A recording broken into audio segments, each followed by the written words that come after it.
public board meeting. We're happy to see everyone this evening. We're very excited, but the first thing we need to do is we need to call this meeting to order. So I'm going to ask Ms. Rigsby, our secretary, to establish a quorum by Yes, roll call. sir. Dr. Petty, Here. Director Roberts, Here. Director Pearson, Present. Director Edwards is absent, Secretary Taylor, Present. Vice President Humphrey, Present. and President Hodge. Present.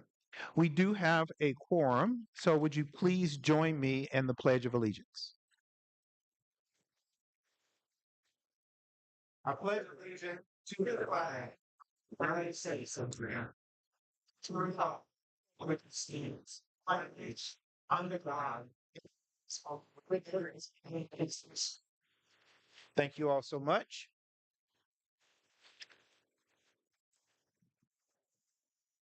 There's a second item under opening items, which is to add new agenda item. I am going to strike that from the record because I think that is probably a carryover at some point. And we'll move on to item 2.01 under board operations. As you all know, we start out all of our meetings with understanding our board norms. These are agreements that we've made and that we are committed to following. So I'm going to ask Secretary Pearson to share our board norms. Director Pearson. Aye. Director. You know what I mean. Oh, okay. Director Pearson. Good evening, everyone. Good evening. Good. We use facts and data to inform our decisions in accordance with the interests of the overall district as a whole and not any particular segment thereof.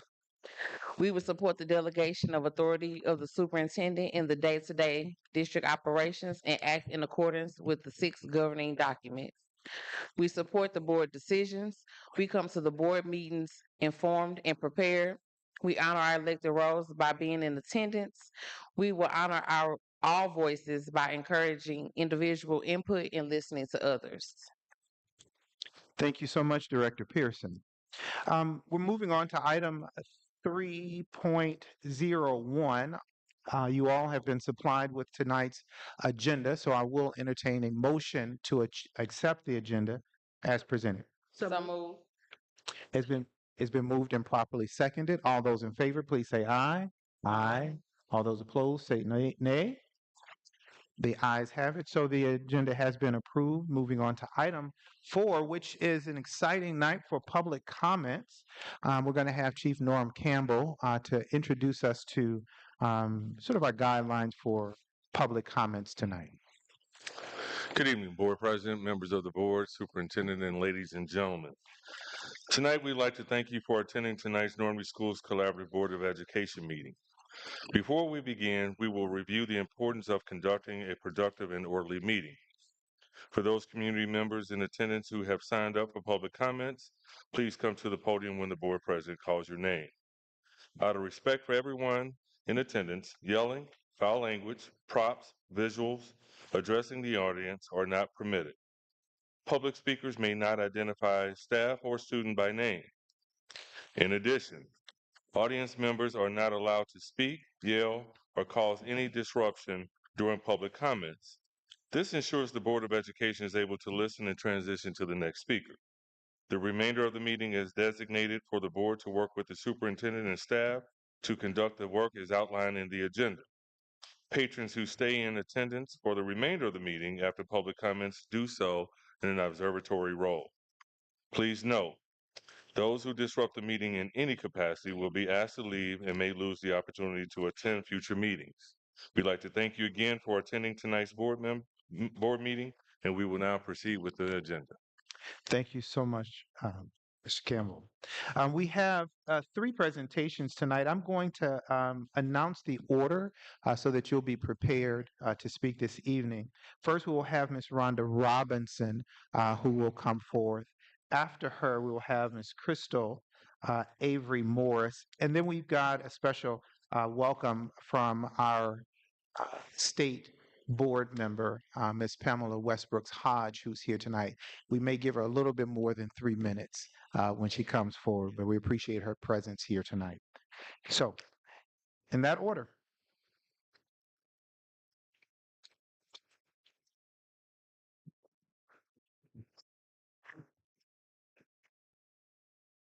Good evening. Good evening. Thank you, board members, for allowing me this time to speak and address a concern that I have for the class of 2025 and future seniors at Normandy Schools Collaborative. Of course, you all know my name. My name is Rhonda Robinson. I'm a parent, resident in the 24-1 community, and alumni of Normandy.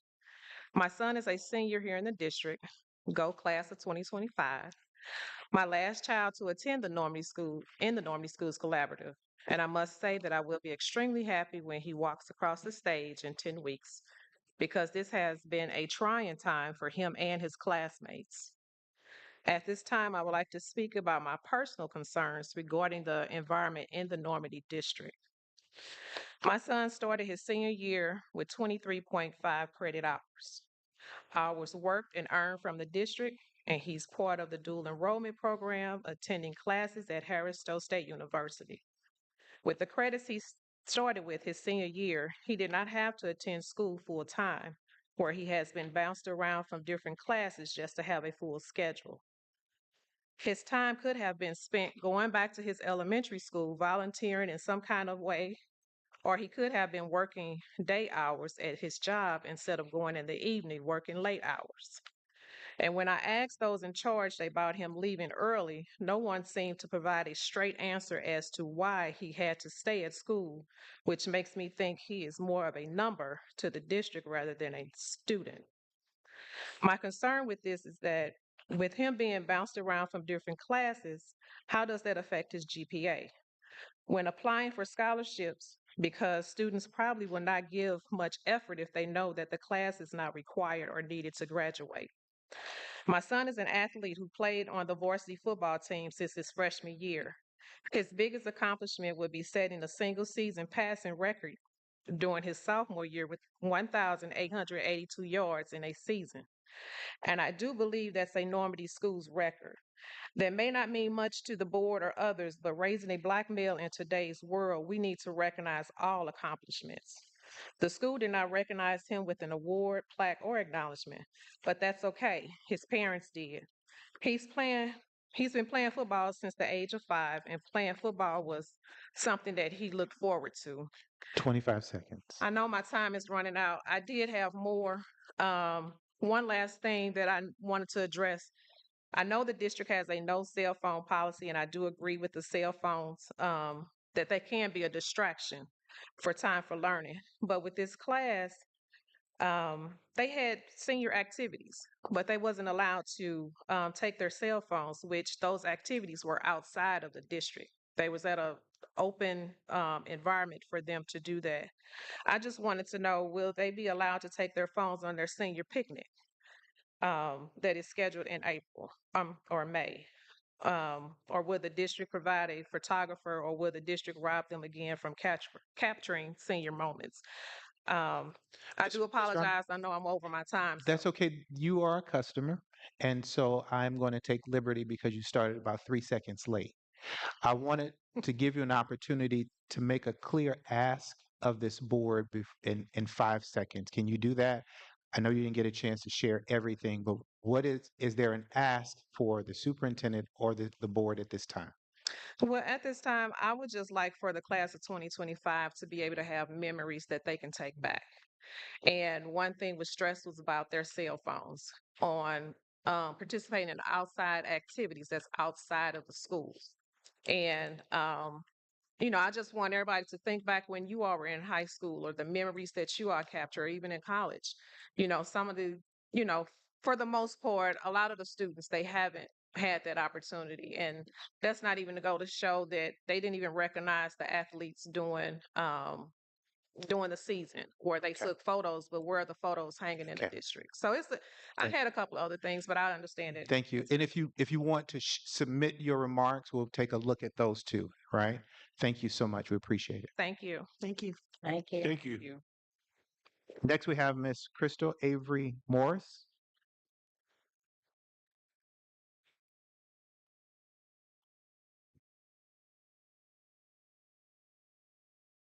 If Ms. Morris is not here this evening, we will move forward. We're very honored to have our state school board member, Ms. Pamela Westbrooks Hodge, who is also a former school board member here in the Normandy Schools Collaborative, and she will tell you, if I don't, a proud graduate of Normandy Senior High School, class of 1987. Can we give a round of applause for Ms. Westbrooks Hodge? 87. Oh, thank you very much. Since I left my board position here, my eyesight has decreased substantially, but that's okay. Thank you all for having me and allowing me to be here. As Board President Hodge indicated, I do represent us We can't hear you unless you speak into that. in the first congressional district. I am your state rep representing the first congressional district on the State Board of Education. Um, and I just want to thank everyone for being a part of our village. My husband and I returned our family to the footprint in 2015, and it's just been a blessing on a daily basis to be back in this community. So our State Board of Education and DESE have been watching Normandy double down on its commitment to continuous improvement at all levels. And while no one and nothing is perfect, I just want to provide a snippet of what we're seeing. We've made note of the board's efforts to improve its effectiveness and governance practices, so we see you. We see Normandy's painstaking efforts to reduce student distractions from cell phones and social media while remaining committed to protecting student safety. So we know that's a difficult balance to strike, and so we really appreciate the effort you put into that. We see the efforts to improve climate and culture throughout the district. We applaud your effective strategies to reduce teaching and staffing vacancies in critical areas.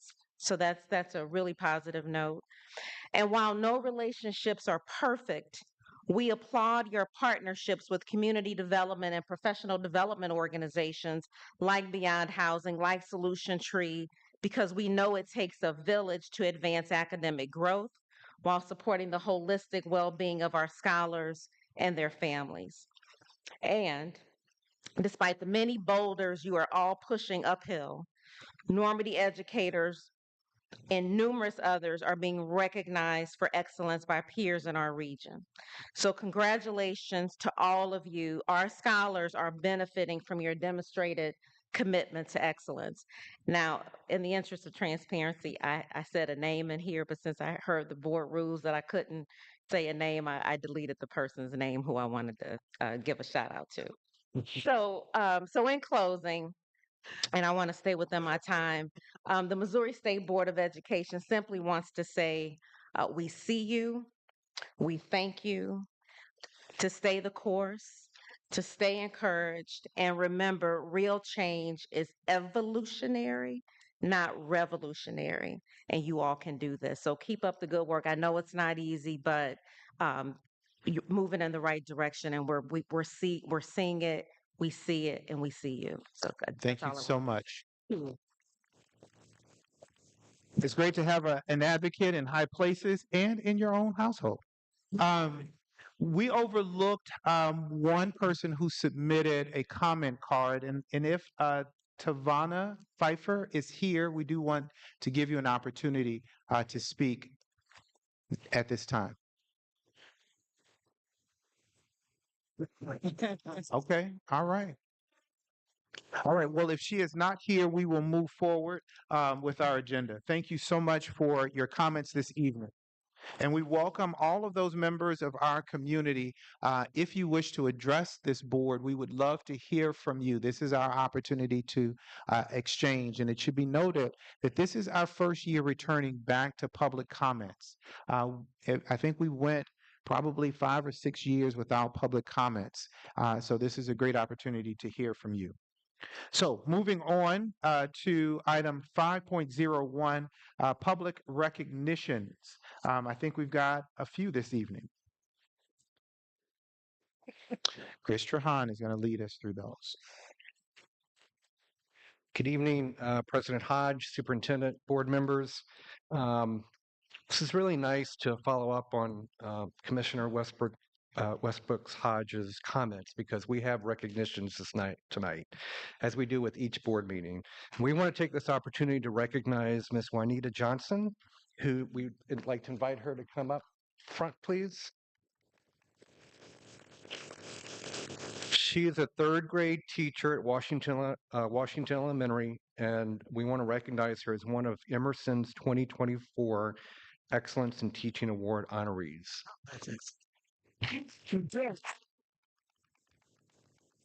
Ms. Johnson is among 100 educators in the St. Louis area to receive this award. The Excellence in Teaching Award program, sponsored by Emerson, recognizes educators in the St. Louis area, from kindergarten teachers to college professors, who are examples of excellence in their field. Recipients are selected by the chief administrators of their school districts, and we are pleased to celebrate her tonight.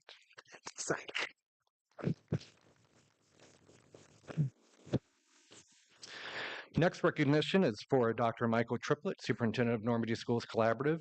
He's been honored with the President's Volunteer Service Award for his outstanding contributions to the community.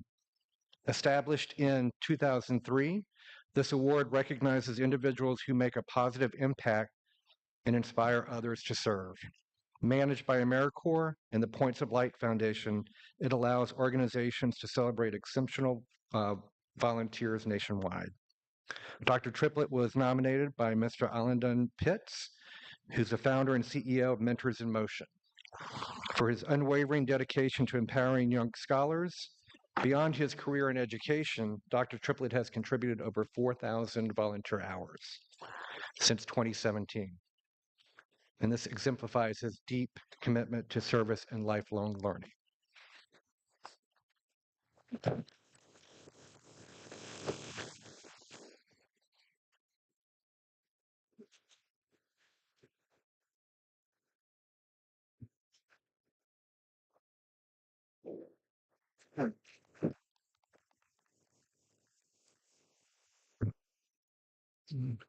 Finally, we want to recognize you, members of the Joint Executive Governing Board. March is Missouri School Board Appreciation Month, and we want to take this opportunity to recognize and celebrate your dedication to our scholars. Your leadership, commitment, and countless hours of service play a vital role in shaping the lives of our students and strengthening our schools. We want to thank you to our board members for your unwavering support, vision, and dedication to ensuring excellence in education. Your hard work makes a lasting impact on our district and our community. We wanted to highlight all the schools. If you turn around and look behind you, you've got definitely a lot of visuals for your appreciation. And so we want to thank the schools also for recognizing you this evening. Thank you. Thank you so much. Thank you.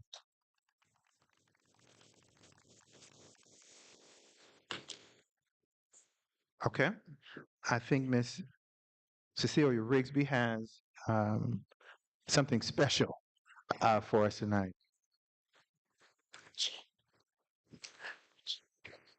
Item 5.02, special message to the board. Good evening, President Hodge, board members, Dr. Triplett, everyone in your prospective places. I wanted to do a special contribution to our board members for just being excellent, for, as someone mentioned this evening, agreeing to disagree, asking those hard questions. We definitely appreciate all of your hard work that you have done for our district. So can we give it up for our board one more time, please? Thank you. Director Edwards could not be with us tonight, but we definitely share the same sentiments with her. I have a special card that's from MSBA that they wanted me to read to you all this evening.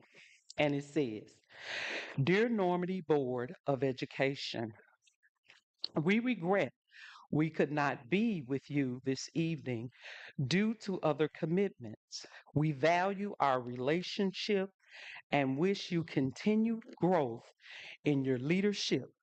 Thank you for your service to the students and Normandy Schools Collaborative. Lisa Nider, uh, Phyllis Sparks, and Dr. Joy Lynn Pewitt Adams.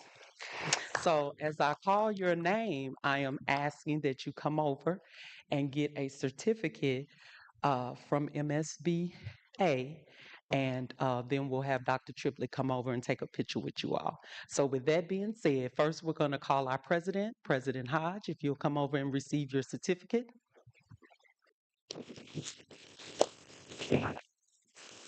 Vice President Humphrey, Secretary Taylor, Director Pearson, Director Milton Roberts, and Director Dr. Petty. Again, we want to thank each of you for all your hard work. We appreciate you. We hope you feel the love in the building this evening. So thank you to each one of you. Dr. Triplett is going to come over and we're going to do some photo shots. Thanks again.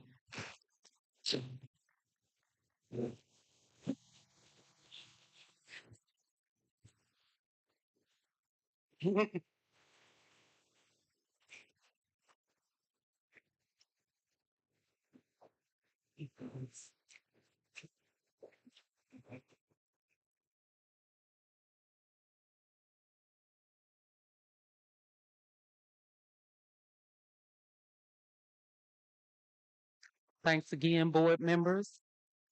I want to close out by reminding everyone that we have our candidate forum on Thursday, March the 27th at Beyond Housing at 6:00 p.m. We are encouraging everyone to come and attend, and we're also reminding everyone to go and vote. Thank you. Thanks again. Thank you.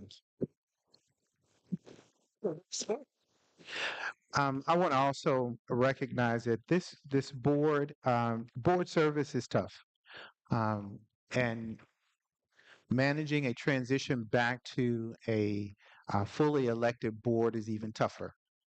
Thank you for your patience with us. This 7-member board is often referred to an 8-member board with the superintendent, but we really are a 9-member board because Ms. Rigsby is a vital piece of our work. And so we could not do this work without her. She keeps us together on track and often keeps us prayed up outside of school properties. And so if you would join me at this time and recognize Ms. Rigsby for her contribution.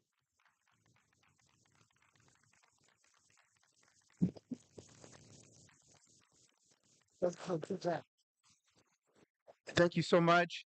For the sake of time, we're going to move quickly into items for information tonight. We have a few presentations from our wonderful building leaders. We're going to start out with Jefferson School tonight. Dr. Leeson is going to present first, item 6.01. We welcome you tonight.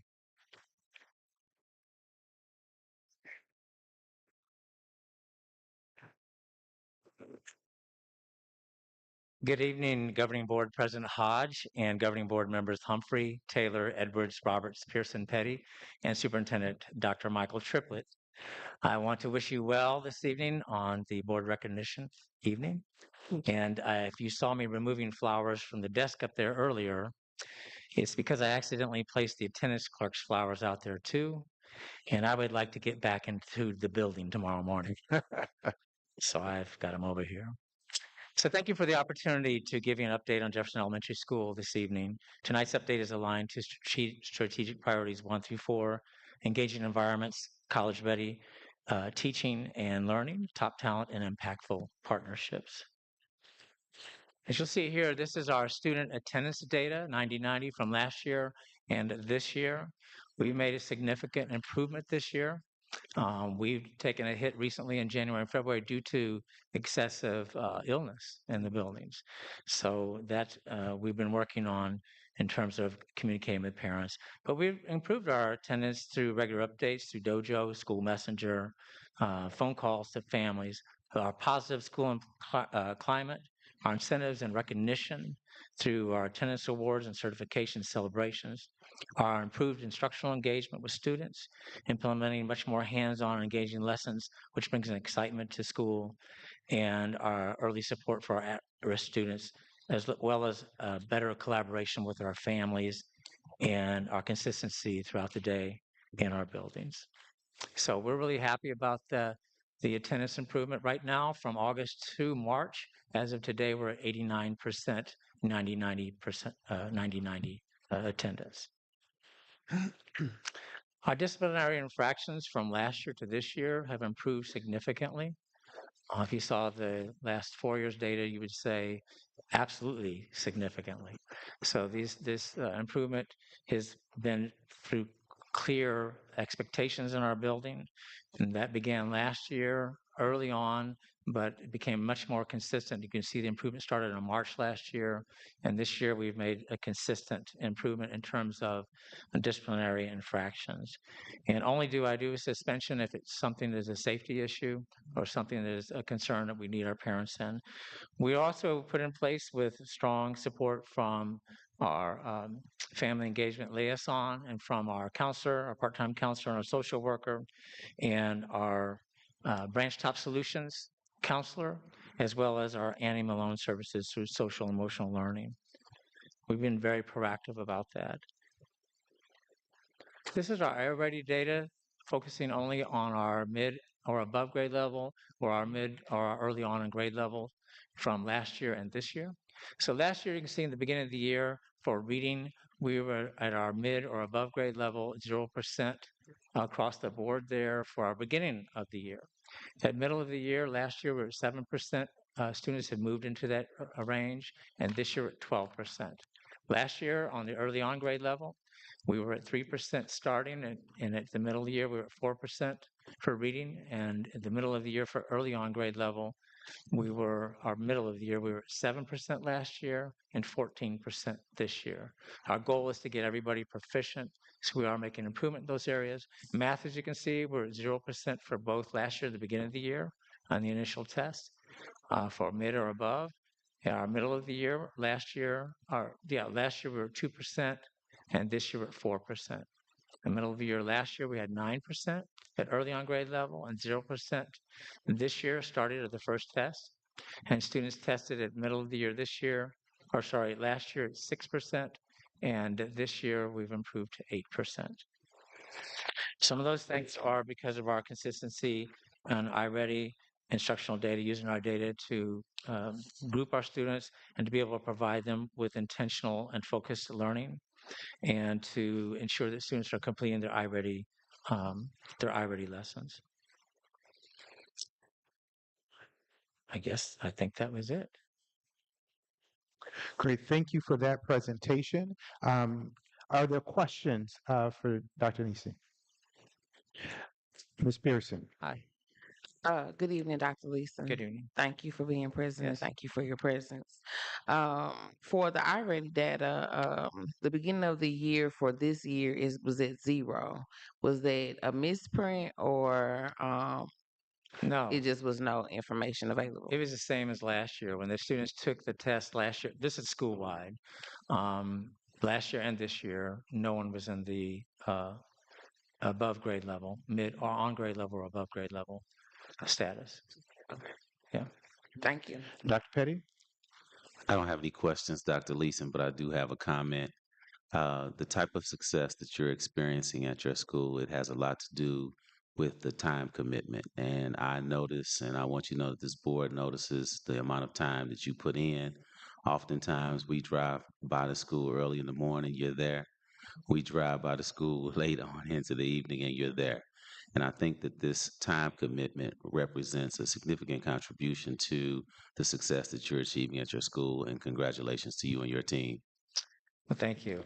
Um, I would like to thank our teachers as well. Yes. I'm telling you, they're excited about teaching this year, and it's noticeable in our meetings. It's noticeable to see some of that resurgence and people getting excited about their data with their students. We got a long way to go. Yeah. Okay. I don't want to fool anybody, but it is good to see people excited.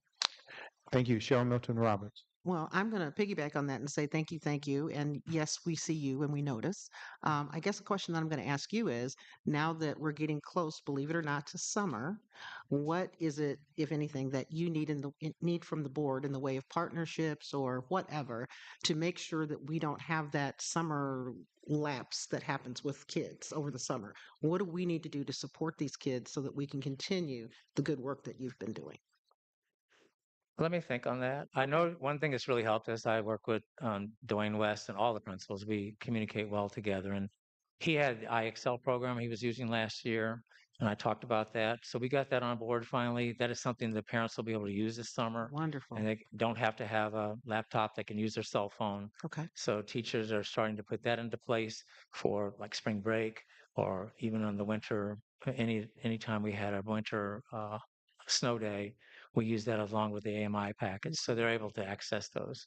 Wonderful. Okay. Just please let us know. Okay, thank you. Thank you. Any other questions for Dr. Leeson? I have one. Vice President Humphrey, yes. Well, first of all, thank you for the presentation and thank you for the progress that you're making. One of the questions I know as you look at the number of kids that are on grade level and the direction you're trying to go, are you currently offering tutoring at your school? We're offering tutoring, but there are not a lot of students that are in the tutoring program. But we do offer tutoring. We have teachers on Career Letter that have said they're available and reached out to parents. So we don't have a lot of students on tutoring. Okay. Okay, thank you. Ms. Milton Roberts. Do we know why? Is it a transportation issue? Is it a lack of interest? Do you know what the reason? I'm not sure. I think transportation would help. Okay. One strategy we've been using is when I have an additional person in the building, I have a schedule for them to follow. We're pulling students from classroom who need significant support. And so they're getting additional help with someone during their block B time. And that teacher said that's making a significant difference.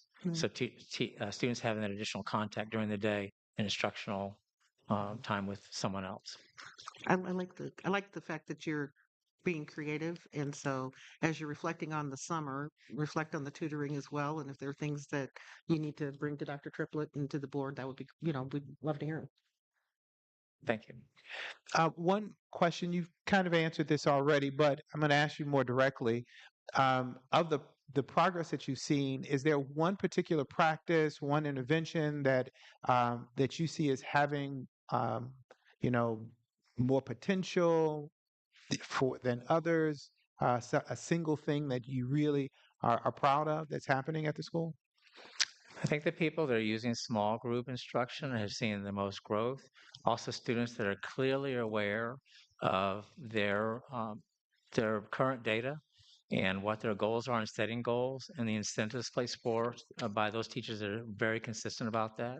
Also, teachers that are working together side by side, talking about instructional strategies that are working or suggesting maybe we share some students with some similar needs so that we can get them more support in terms of their instructional needs. So I think that has probably had the biggest impact. Great. That's a great strategy. Okay, great. Thank you so much. If there are no more questions, thank you for your presentation. Thank you. Thank you. Thank you. We're going to move to item 6.02. We get to hear from Principal West tonight from Bell Noor Elementary School. We're good, Mr. West.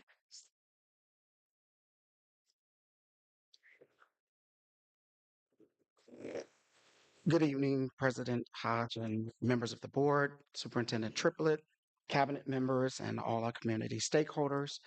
Good evening. Congratulations again to our wonderful board for the work that you do within our Normandy Schools Collaborative community. I too will be presenting on the same indicators that Dr. Leeson has mentioned. It specifically also addresses our CSIP initiative student achievement, which is goal 1 as well. You see reflected here in the presentation our student attendance, 90-90. Our goal is always to have 90% of our students here all the time. And so you'll see that the data reflects a 32% increase from this time last year, where we were at 53%, and this year we are at 85%. all of the other months, and the comparison in years of 24, 25 are indicated there. We contribute our success to a number of things. We have an attendance response team that meets weekly. When that team meets, they are broken off, our students are broken off into tiers according to where they fall on the percentage rate of attendance.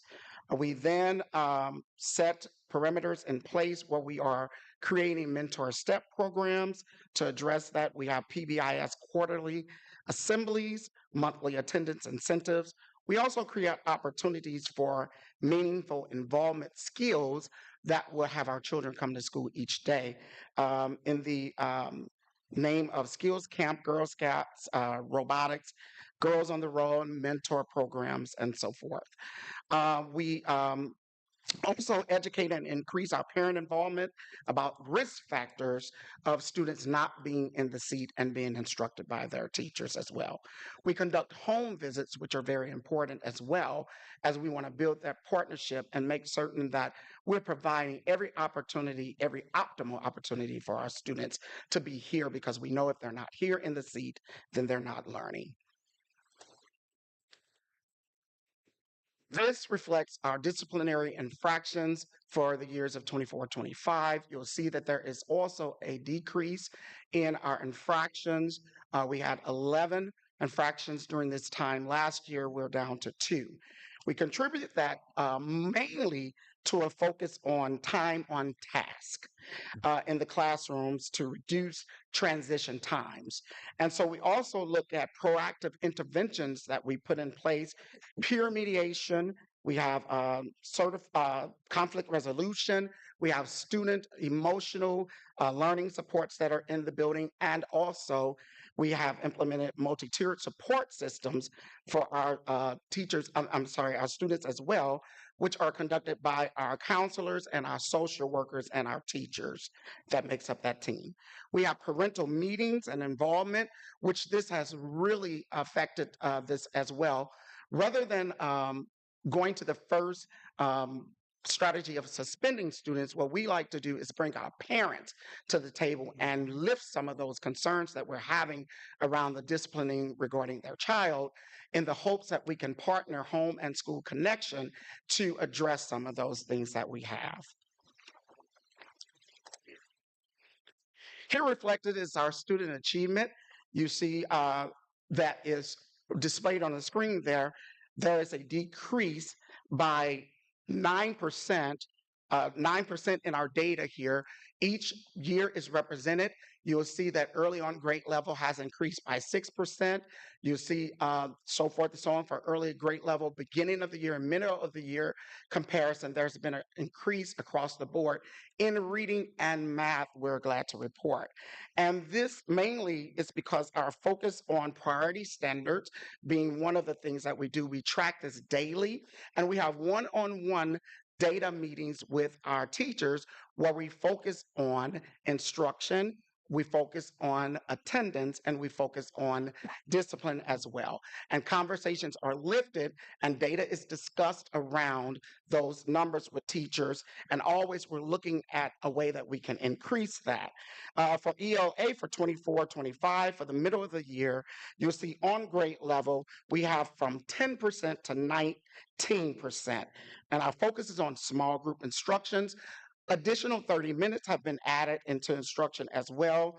We look at our common formative assessments as well, which is where we add that 30 minutes additional for practice as well. We look at the stretch goals, which basically is we look at the beginning of the year data outcome, and then we set those performance goals from that. And then we look at our typical growth, which is a comparative measure that shows how the students is growing compared to other students in that same grade level as well. We have a decrease of students in 2 and 3 years or more below grade level in both ELA and math by more than 10% each. Thank you. Thank you so much. Are there questions? I have a question, but I have a comment. I think we got Dr. Petty first, and then we'll come to you, Director Pearson. Dr. West. Thank you for a most outstanding and thorough presentation. And you know, if that weren't the case, I wouldn't say it. But it is absolutely outstanding the work that you and your team are doing, the way that you communicate around the work, and the way that you articulate and identify strategies is pure. Thank you. This is absolutely outstanding. Let's give him a big round of applause. Thank you. Director Pearson.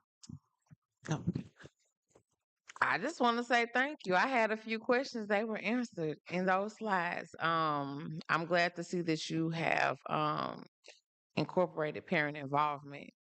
Um, that's much needed, along with different type of supports for the students and not going to suspension first. That says a lot. Thank you. Thank you. Milton Roberts, and then we'll come to. first, I want to say thank you. I'm like super proud of you. I also want to say thank you because I was out walking my dog the other day and met some of your children, some of the kids in the school, and they told me about the cool school that they went to. And so I was very excited about that because it really is the neighborhood school. And then I'm going to ask you the same question that I asked of Dr. Leeson, and that is, what is it that we need to do? You know, what is it that you need? You know, if you already know, great, let us know. If not, think about it.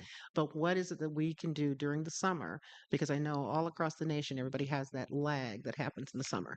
You know, what do we need to do to support you and the teachers and the kids and the families so that we can keep that trajectory going in the right way? And if we've already got it in place, then come back and tell us about it.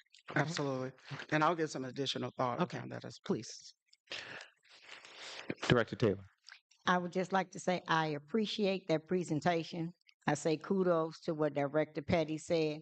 It was very self-explanatory, and a lot of times that's what we ask for. We just want to know what it is that you're doing, because when you come and say we've done this or these are our numbers, a lot of times we want to see what those numbers are. Yeah. And so we know that you're doing a great job, and I appreciate. And I heard you say something about the wraparound as far as the Girl Scouts Yes. and the different things. Yes. So thank you. That's my presentation, but I also just want to ask the question: are the children as excited about the different things that are being offered as the teachers are? Because you said the teachers are excited, and if a teacher is excited, then the student is going to be excited.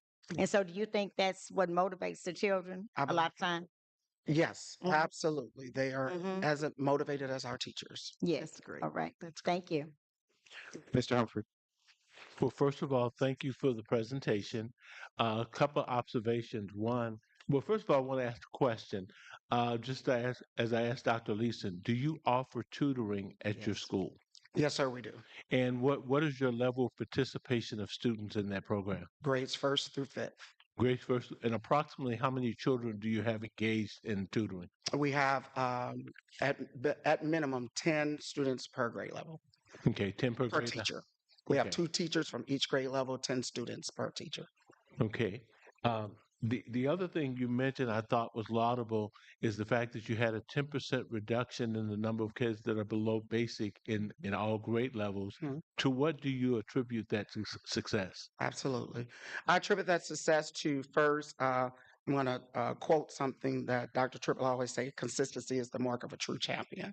And so looking at our practices and making certain that they are consistent, that's first.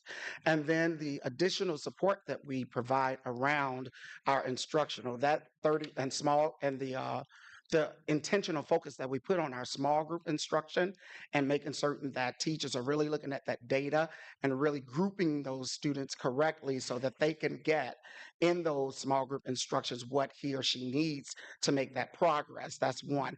And then two, the additional 30 minutes that students receive. So students are tiered through their data. And then through that data, students are given an additional 30 minutes for practice. And this is outside of the core instruction that they receive. So those are some of the things that attribute to the success.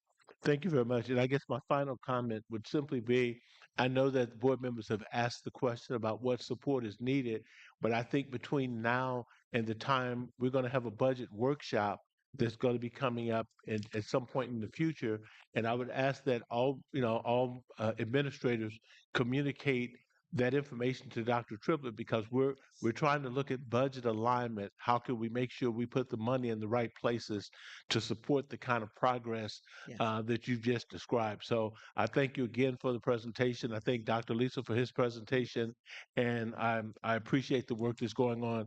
And on behalf of myself and the board, I would ask that you would convey our thank you to all the teachers Absolutely. that are making the commitment, especially those that have carved out time for tutoring, because that's going to make major impacts. And I thank you for the work that you're doing. Thank you. Thank you. Thank you so much. As much as I'd like to have no comments, but Juanita Johnson, is she one of your teachers that was honored today? Yes, That's Washington. Washington. Oh, that's right. You were filling in at Washington at that time. Yes, yes, Thank for you the- so much. I appreciate your work. Going to ask you a question about something really important. We made a major investment in Solution Tree, and I know they've been coaching some of our teachers in the district. Mhm. How much time has your faculty spent with them, and how effective do you believe that any of that has had an impact on your performance at the school? Great question. So the Solution Tree coaches meet with our teachers twice a month, and that time is segmented for that work, collaborative work that they actually do with the teachers. So that's twice a month that they meet, and that's with each content math, with reading, and I also have a coach as well that I meet with regularly.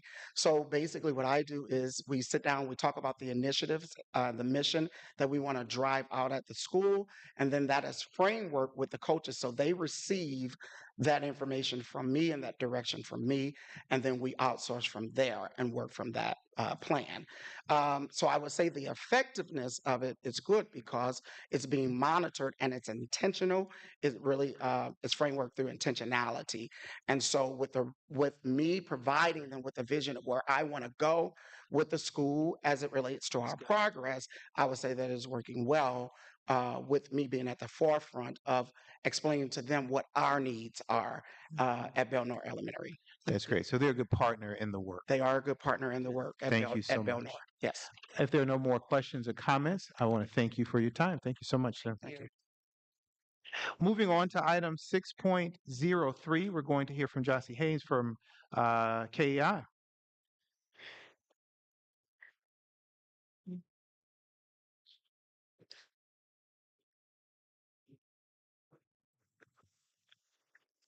Good evening, President Hodge, Board of Directors, Dr. Triplett, Cabinet, and the community. My name is Jossie Haynes, and I will be presenting on our progress. This is just a reminder of our process going into the completion schedule. So currently, completion schedules, Bell Ridge bus lot improvements is scheduled to end the third quarter of 2025. The boardroom is scheduled to end this. I just want you guys to not get comfortable in your seats because next month we will be moving to our new facility. I'm super excited about that. So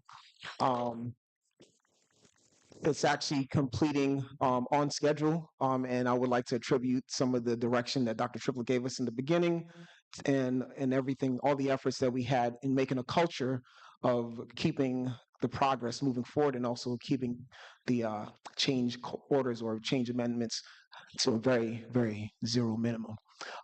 So that's planned to end this quarter, and we're planning to have everyone move into that new facility in April. So the next board meeting is scheduled, hopefully, to meet in April.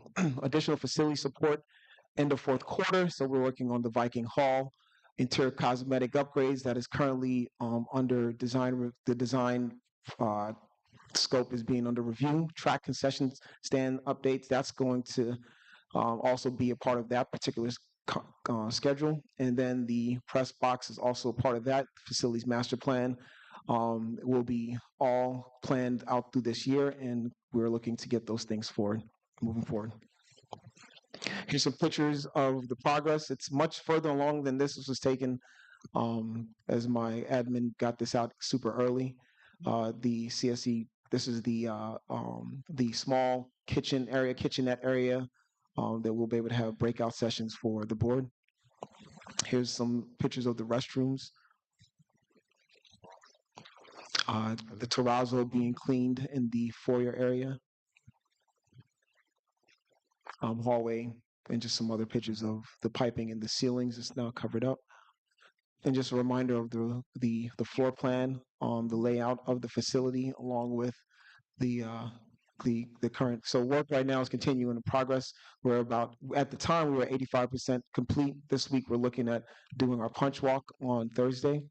Terrazzo floors are being cleaned. You saw that in the pictures. Audio visual installations began. We had a round robin. We talked about the efforts that we need to do just to get this closed out.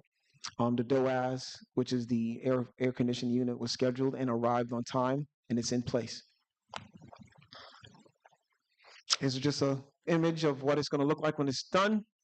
And so the additional high school campus work that we're working on is, just to reiterate, so the amendment extension, that the preliminary findings for the football field that's underway currently, the concession stands updates, as I mentioned before, construction management of the track for the track and field, contractor Vernon Jones has been selected.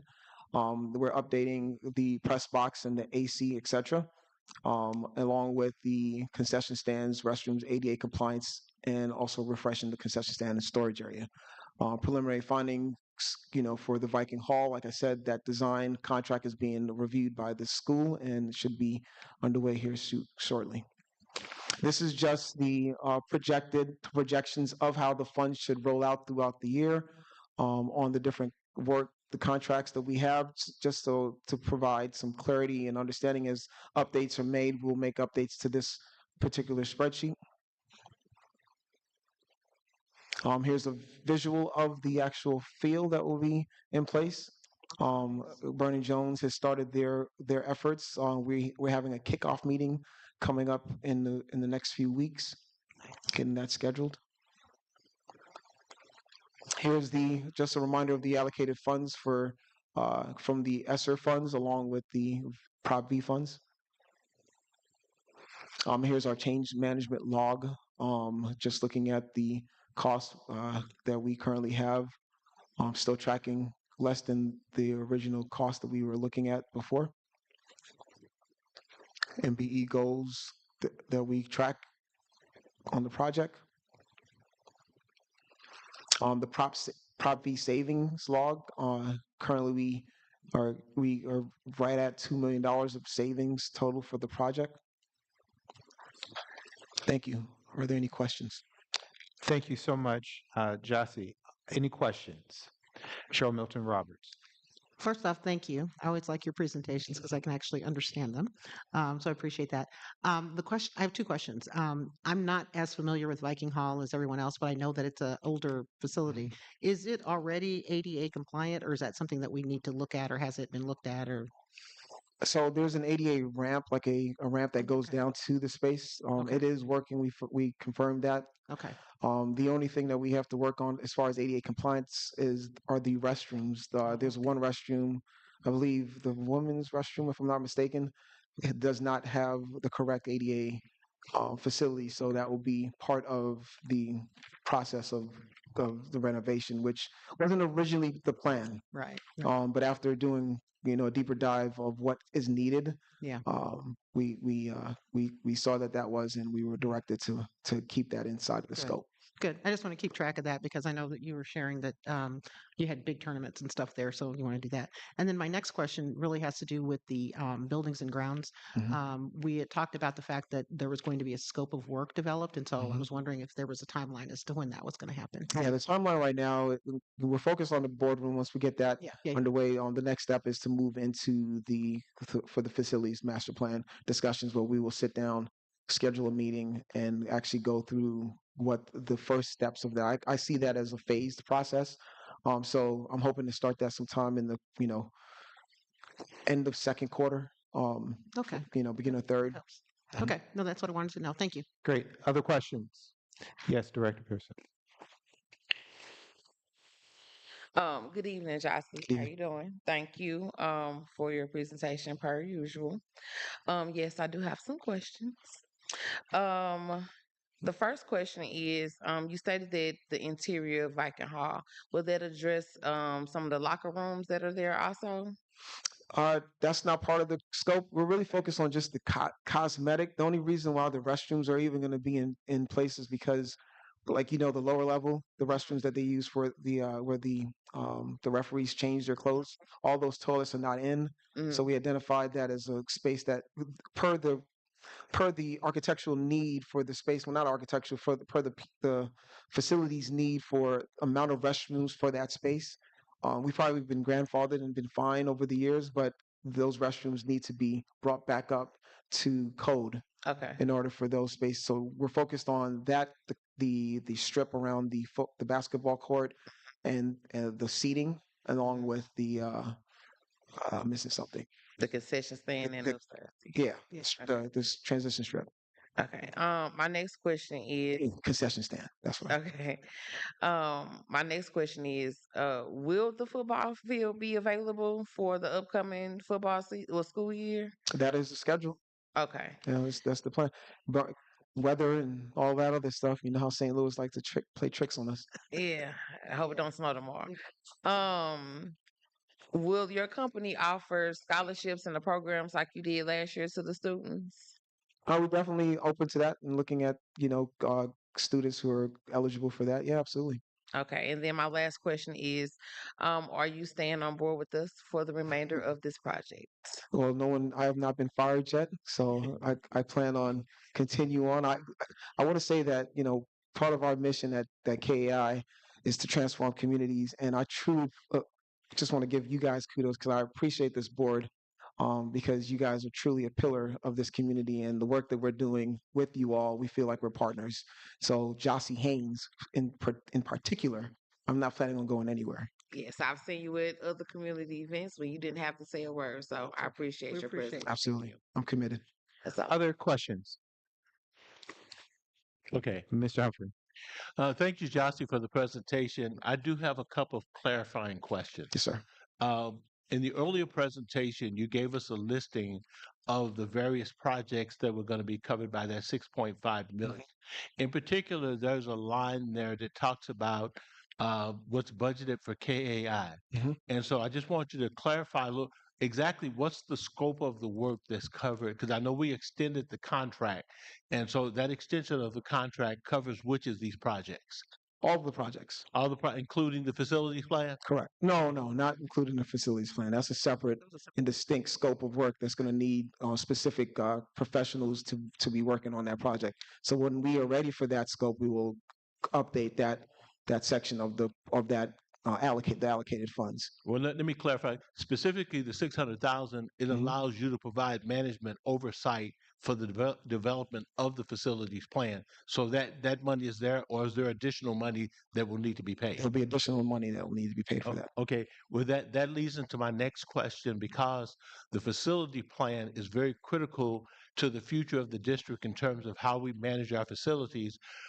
If it's possible, I would like for you to bring forward a more detailed budget around the facility plan, that whole piece in terms of the scope, the process, and how we're planning on allocating, whatever your fees are for doing that, as well as what we anticipate the other charges to be in that process, so we have a clear understanding of, because I know when I looked at that 600,000, I thought it was including management oversight for the facilities plan. But if you're saying that it's not, I just need to know from a budget standpoint, what is that number? And then what are the other pieces, and what's how do we anticipate that money being spent? Because it is a relatively large sum of money. The other thing I would ask is that during this process, as we move into the facilities plan process, it is your plan to actually do an RFP to identify the companies that are going to be involved in the development of the facilities plan?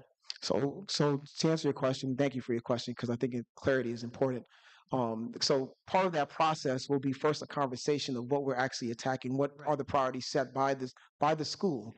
So it's difficult to give a price on a vehicle that you do not own or even see yet. So first we need to know what we're doing, and then we can provide that itemized schedule plan. Like I said to to Director Milton Roberts, the plan is to first have a kickoff meeting so we can discuss what is the priority of the school, where we're going to focus, and then we're going to determine what type of to answer your second part of your question, then we're going to look at what specialties are we going to need to bring in so that we can address the needs of the school. If that makes any sense. And So there's going to be this is not going to be done in a tunnel or it will be a completely transparent process. And the first step is to talk to the school, and that's what I plan on doing. Hopefully, starting in the first of the third quarter or the second quarter. And so, as you begin to have those conversations and the facility, the skeleton of the facility plan start to develop, I would ask that you would come back to the board and give us an understanding of what the scope of this project is going to be. And then it's also helpful for us to understand the RFP process that will be used to go out for vendors, so we can understand as we're building this that we clearly understand how the dollars are being allocated that we've approved. And so, whatever you got for us in April and each month, continue to update us until we're at a point that we fully understand how that vehicle is moving forward. Because one of the things I do know that we haven't really we've talked a little bit about it in the construction meeting, is that there's potentially some new housing starts that are going to be happening in the district that could impact our facility needs. I know that there's conversations about things happening in Wellston, in Page Dale, and Pine Lawn, the new apartment complex over on Hanley Road. And so all of those things potentially can bring families into the district that could have an impact on what our facilities process looks like.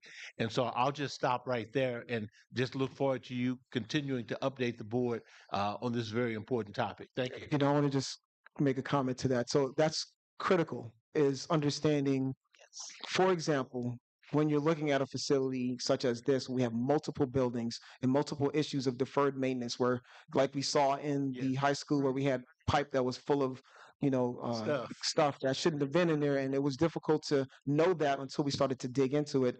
That's one piece of it, and that's going to be definitely like the low-hanging fruit. But the hardest conversation will be, what is the district's plan? We don't want to start building out, for example, lockers for 1,000 students, and we only going to have 10. So we need to make sure that we're looking at that from a strategic standpoint. And then when we start bringing in consultants based off of what we hear, right? It maybe KI can supply most of the need, but then we would look at other vendors outside of the district of this, our community, and start bringing in some help from where we need them, so we can have the right type of professionals so that we're ready for whatever scope of work that will be done to fix these things. Because after this is done, just to be clear, this will just be the plan. Right. And then there will be the I'm aware implementation of that. Yeah. Yep. Great. We thank you for your support and service to the district. If there are additional questions, Cheryl Milton Rob. The question is, well, it's actually, it's a question. Just think about it. When you do the building and grounds scope of work, okay, is it possible as part of that scope of work, or is this a customary thing, to also understand what our current capacity is? Okay, because we're trying to figure out what we need to fix and so forth. But per what Director Humphrey just spoke about, one of the things that I don't think we have a good handle on is what we actually have the capacity, how many we have the capacity to serve, early learning center, middle school, high school. So I think that's going to be important for us as we have our demographic conversations about what's happening, to understand what we have, so we can also talk about what we need. Okay. And so I really hope that we can partner, as a board, as he shared, so that we can build that scope so that it gets us the information that you need, but also the information that we need. Absolutely. Okay. Thank you for entertaining the Yeah. questions. I just want to, as you can see, our board is really invested in the work that we're all doing. Mr. Humphrey is very engaged with the construction meetings. It sounds like Cheryl Milton Roberts has some interest also. We don't want to get so deep into the weeds here, but we want to stay at the high level, supply them with the information that they need so they can make it simple for this board and this community to understand. Absolutely. Thank you so much for your presentation. Thank you. Thank you very Thank much. you. Moving forward, we'll move to item 6.04. I think Dr. Brooks is going to share with us an attendance update. Is that right? That is correct. Great. Wonderful. While he's coming, I also want to recognize that Jossie Hayes serves on the board for our beloved Annie Malone Children's Home. Yes. Thank you for making it work so that we're having the Annie Malone Parade this year. Is that right? It is on. Let's give a round of applause for that. Yes, that's wonderful news. Everybody, yes, yes, absolutely. Yes, thank you so much for your service. All right, good evening, everyone. Good evening, Mrs. Rigsby, Dr. Triplett, President Hodge, and the Board of Education. I have a brief update for you all tonight regarding our attendance. The strategic priority that we're focusing on is strategic priority number 4, impactful partnerships to strengthen family and community partnerships through tighter coordination and alignment to strategic priorities.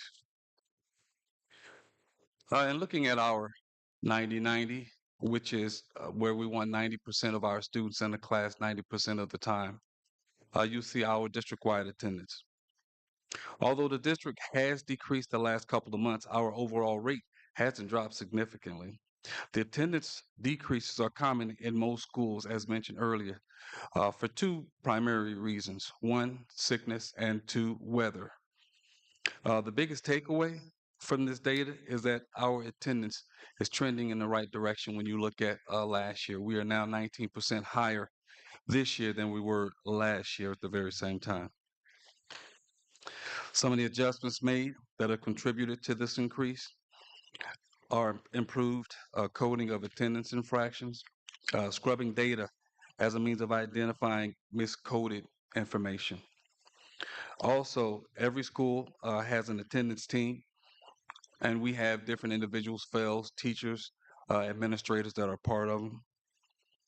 Also, we have incentive programs at the schools to support increased attendance. We utilize team members as well as family engagement liaisons to support attendance matters when we see that we have students who are truant and are habitually late or absent from school. I'm sorry. This is a part of another presentation, so that's all I have for you all. President Hodge, before Mhm. before you speak, I do want to say this, that within each attendance team, a critical component to every last one of our attendance teams are our fails. Yep. They are absolutely detrimental to this process and to the increase we see on this 90-90. So I want to publicly acknowledge the fails and give them a round of applause. I don't think we can recognize our fails without recognizing one of our partners that helps provide the majority of it. We've got Chris Krameyer from Beyond Housing in the back of the room. And every year, is it that they're providing how many fails to our district? 13 of them. And how much does that cost y'all? How much money are we saving by not paying those? That's worth a round of applause. $5.5 million. I appreciate that so much. We go back to the district attendance. Are there questions from the board? I have one additional comment. Yes. With working with Mr. Krameyer, we have 2 individuals who are very, very integral in what it is that we're doing. Carrie Collins, she is a supervisor. She helps out. She's accessible all the time. In addition to Julia Banke, those are 2 individuals who work for Beyond Housing, who are critical to the success with these fellows in the school. Good partnership. Great. Thank you. Questions, Mr. Humphrey? Well, first of all, thank you for the presentation. And as I look at those numbers, I can appreciate the fact that attendance is going up. And while this is not necessarily part of your presentation, I would simply ask Dr. Triplett and administration to take a look at an issue, because as I look at the upward trending of attendance month over month, I also remember the number of children that were actually present when the benchmark assessment occurred. And so because of that, I know that there was a relatively large number of levels not determined, and I'm trying to correlate the level not determined against attendance, and for some reason, I'm having a little difficulty reconciling that. So I would ask, as you all look at that process going forward, that the in-school or the iReady assessment be closer mirroring the attendance, because if they're here and the assessment is not happening, that's a totally different issue. So I just wanted to make mention of that. Those two different. I know it's two different issues, but I'm simply connecting them. Thank you.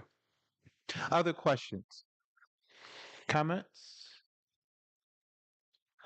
I think it's absolutely amazing to move attendance from, which is a major concern. If you don't have 40% of your students aren't in school, you can't possibly teach them.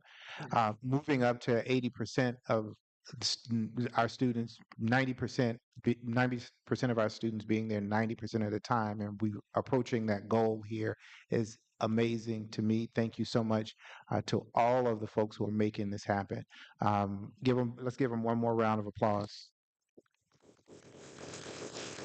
Last comment, as you saw tonight, the two administrators who were presenting for their schools, they made mention of the attendance and the things that they're doing. Our principals are working hard and are ensuring that they do everything they can to make sure students are in the seats. So shout out to principals in the district. Thank you so much. Are you going to be with us for the year-to-date financial report, sir? No. So we're going to move on to the other books. We're going to hear from the other books. Thank you so much. Okay, it makes sense. All right. Thanks, Kareem. Mr. Hodge, I didn't know if you were just trying to be funny or you know the distinction between the two of them, the Brooks brothers here. The Brooks brothers. My partner, so in crime. Anyhow, greetings, Joint Executive Governing Board and Dr. Triplett and Normandy Schools community.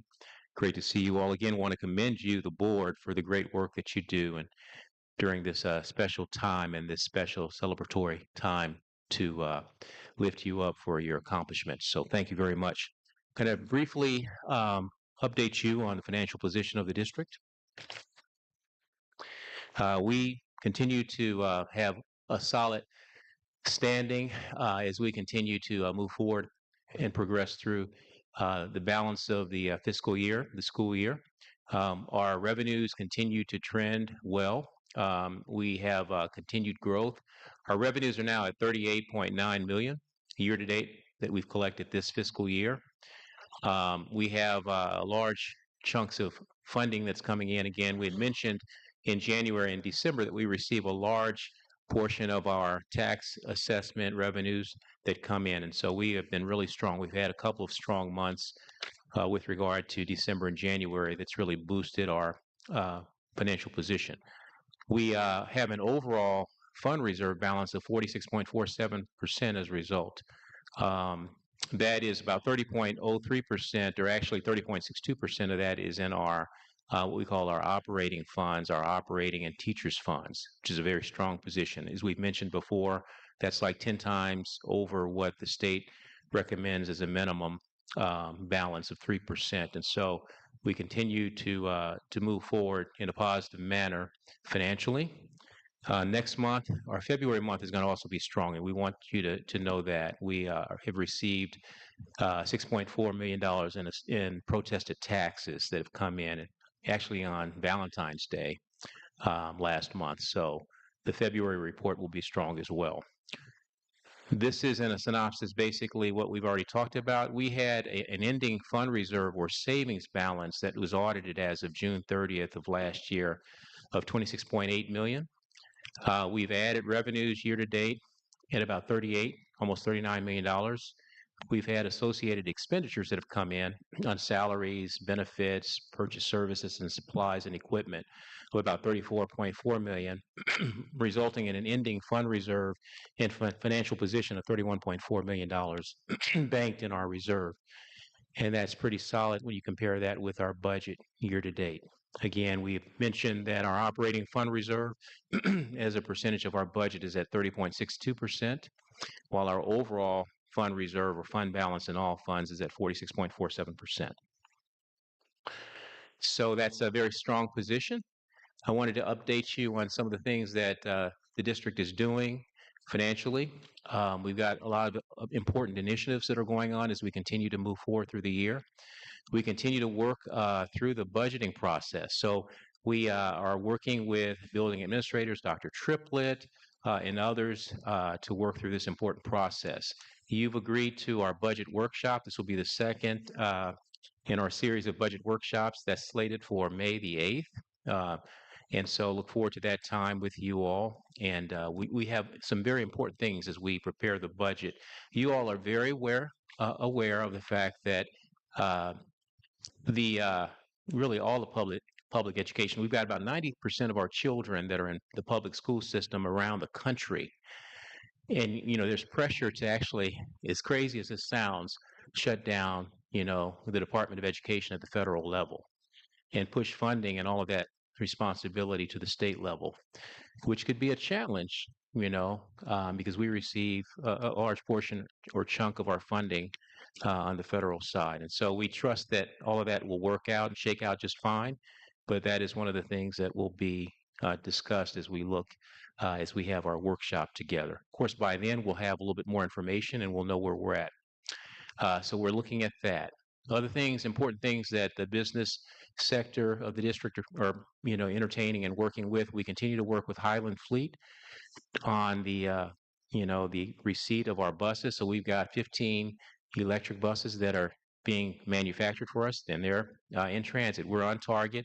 Those buses are due to arrive in the fall, however. We were hoping that they would be here by August, but they're going to push into probably October. So we're going to be ready to roll fully by January. But the transportation depot, and Mr. Haynes Jossie and his group are helping us with this. That's slated to be ready to roll, that transportation depot, by the summer, by probably mid-August. We are meeting, Dr. Triplett and I are slated to meet with our bond underwriter, Stiefel Nicholas, on March the 24th when we come back from spring break. And that's going to be an important meeting because we're going to be looking at, again, we've talked about this a little bit, but we have a $50 million no tax rate increase initiative that's on the board.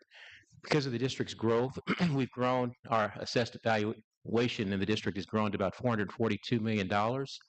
All districts in the state of Missouri can bond up to a capacity of 15% of their assessed valuation, which is like $63 million for us. And so we've been paying our debt down, and so we have the capacity literally to issue bonds in our community at a no tax rate increase that will generate $50 million that will take us out. It will address really all of our long-term capital needs probably in our buildings, our remaining buildings for the foreseeable future. And of course, all of that will be rolled into the master plan as we work with KAI, as you all have noted, Dr. Triplett and the rest of you, the board and the community. But we've got that on the horizon as we meet with Stiefel Nicholas. And then we also are working with the Human Resources Department to basically, purchase and acquire a new accounting and human resources system with a valid and a solid timekeeping system. We are also working with human resources and many of our leadership team. We're working through the IBB agreement. We're about to have our 4th meeting tomorrow. And so those are basically major tenets of the financial report this month. Can I entertain any questions at this time? Thank you so much. It's always good to hear from you. Any questions at this time? Yes, Director Pearson. Thank you, Mr. Brooks, for your presentation. I do have one question. I know that you said that the buses are being produced as we speak, and they'll be available in fall. I know one of our neighborhood schools had an issue with receiving their buses. Do you see us having that same issue? We don't. Great question, Ms. Pearson, but we fortunately have researched that closely, and fortunately, the monies that we had received from the EPA were already garnered and pulled down and drawn down. And so we are not incurring or experiencing that like Ridden or St. Louis Public or Ferg Floor. Yeah. Thank you. You're welcome. Other questions? You've talked to us in the past about sort of the what we refer to as the fiscal cliff. And we know that this is the first year, 25, 26 is going to be the first year where we do not have ESSER funds. Can you just give us some reassurance about, you've talked about a few of the things that we're doing to supplement that. And if you could, we've got an increase in assessed value for our district. What role does property tax and the assessed value of our homes have on our school district? had the assessor come by my house the other day, right? It'll probably show up yours, right? Can you tell us the good part of getting an increase in our taxes? Sure. Some powerful, there's some really good things that go on. We've seen about a 27 to 30% increase in our assessed valuation over the last few years for North County, specifically in our district. That is generated, we went from like 400, really under 300, well, under $400 million in assessed valuation, again to 422 million. So we were at like $364 million. We've gone up to $422 million in assessed valuation. That's a large increase. And with that, what happens, a couple of things are going on. We're taxing, but first of all, the values of the community, those are really reaching their proper states. So there's more of a, an interest in our properties and the esteem, of our properties. That's our property tax base is grown. So that's a very positive thing. And that's generating additional income for the local school district. Roughly, when you pay your property taxes on your homes and your personal property, about 52% of that tax is going directly to the local public school system. And so you can just see if we've had that increase from say $364 million to $422 million in our assessed valuation, that's additional income that's going directly, 52% of it or so, to the local school district. Beautiful, wonderful. So we're hoping for increases in our assessed value of our homes, Yes, sir. so we can Thank you. pay more taxes to the district. Love it. That's great. Thank you so much, You're Mr. welcome. Brooks. We Thank you. appreciate your presentation. Moving on, we have 6.06, safety and security. Norm, Yes, sir. thank you so much. Yes, sir. Tell us about how safe we are. Yes, sir. I certainly will. Again, good evening, Mr. Good President, members of the board, Dr. Triplett, ladies and gentlemen of the community. I'll be going over our strategic priority number one, engaging environments. Provide a safe and engaging learning environment with robust social well-being and trauma-informed supports. So our first slide is we've had 230 incidents over since we've had Centegix. We've concentrated on the physical altercations, which you see are 65, the behaviors, which are 54, and the suspicious behaviors, which are 10. So with the physical altercations, our security team has worked with the building administrators to leverage people. We've used these tools like Centegix and our cameras that we've added to locate the hot spots and the times that these physical altercations are occurring. So we've leveraged our people to be in those spots during those hotspot times. The second one are the behaviors. Behaviors are anything like horseplay in the hallways that might result in physical altercations or some kind of bad destruction of property. So we've done the same thing. We've worked with the building administrators to leverage our people and our security personnel to be in those hallways, and we began a very successful hallway sweep. Which is making students, assuring the students are getting to their places of learning, getting them out of the hallways and getting them in the classrooms where they belong. The second are suspicious behaviors. Suspicious behaviors, and I know Ms. Edwards has asked about that before. So these are things, anything like children being out of the area where they're supposed to be.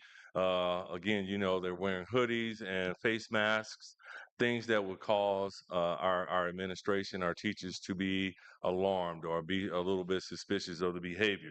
So we've asked our administrators and our teachers to be a little preemptive in using these tools like Centegix and Crisis Alert to hit those buttons and make sure that we get the personnel where they need to be before these things occur, before these destruction of properties or altercations occur. The second slide are disciplinary numbers, and what we try to do, we try to compare apples to apples. So we went from August of last year to February of last year to August of this year to February of this year, this school year. So as you can see, last year our numbers for out-of-school suspensions were very high at 700, and this year they're at 180.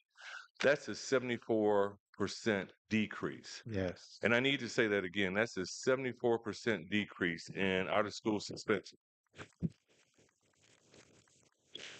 These things are consist of fights, assaults, phones, which we didn't have the ban last year, and other activities that resulted in these out of school suspensions. The other number that I'll really hit on is the expulsions. Last year, last school year during this time, we had 29. This year we only have 9. Again, that's worth mentioning again. Um, so that's a 38% decrease in our expulsions. Why are these numbers important? These numbers are important to us, to me particularly, because we've invested a lot in a lot of different strategic, a lot of tools, such as the crisis alert system. We've added 350 cameras from last year to this year, focusing on those spots where we've had a lot of activity. We have the two-way radios that we have in place. We um, we have a better trained staff at responding to these alerts and making sure that that we're leveraging people and putting them in the hallways. It's not just security now. It's a whole team of individuals that are trained to respond to these crisis alerts. And I have to say and give kudos to the response of the schools that we're actually now about 2 minutes to get into crisis alert um, these crisis alerts. And I need to make sure that you understand that that 2 minutes also includes not only getting there, but assessing the situation and closing out and making sure that we understand why the alert actually happened. So that's important to know because they're there before 2 minutes, but it takes them 2 whole minutes to make sure that we're responding in a proper way. So again, that just shows us that the things that we have in place are actually working. We have those cameras in place. We have the two-way radios, and unfortunately, they've showed Dr. Triplett how to use these things, and he's on the radio and he's notifying my staff of where people are hiding out and all that kind of stuff. So he's all over it. So um, those are the things that we have in place, and I'm very excited about them. So I feel like what Dr. Brooks has reported on is that the attendance is a lot higher. I think that that's a direct correlation to children feeling safer and coming to school and ready to learn. So I think it all works in conglomerate and making sure that Normandy is a better place.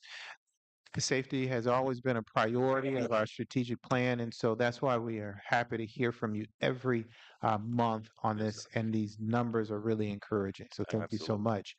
Questions from the board? Ms. Pierce. Good evening, uh, Mr. Campbell. My question is, will there be like a refresher course every semester possibly, or for any updates or anything that goes on with strategic stuff?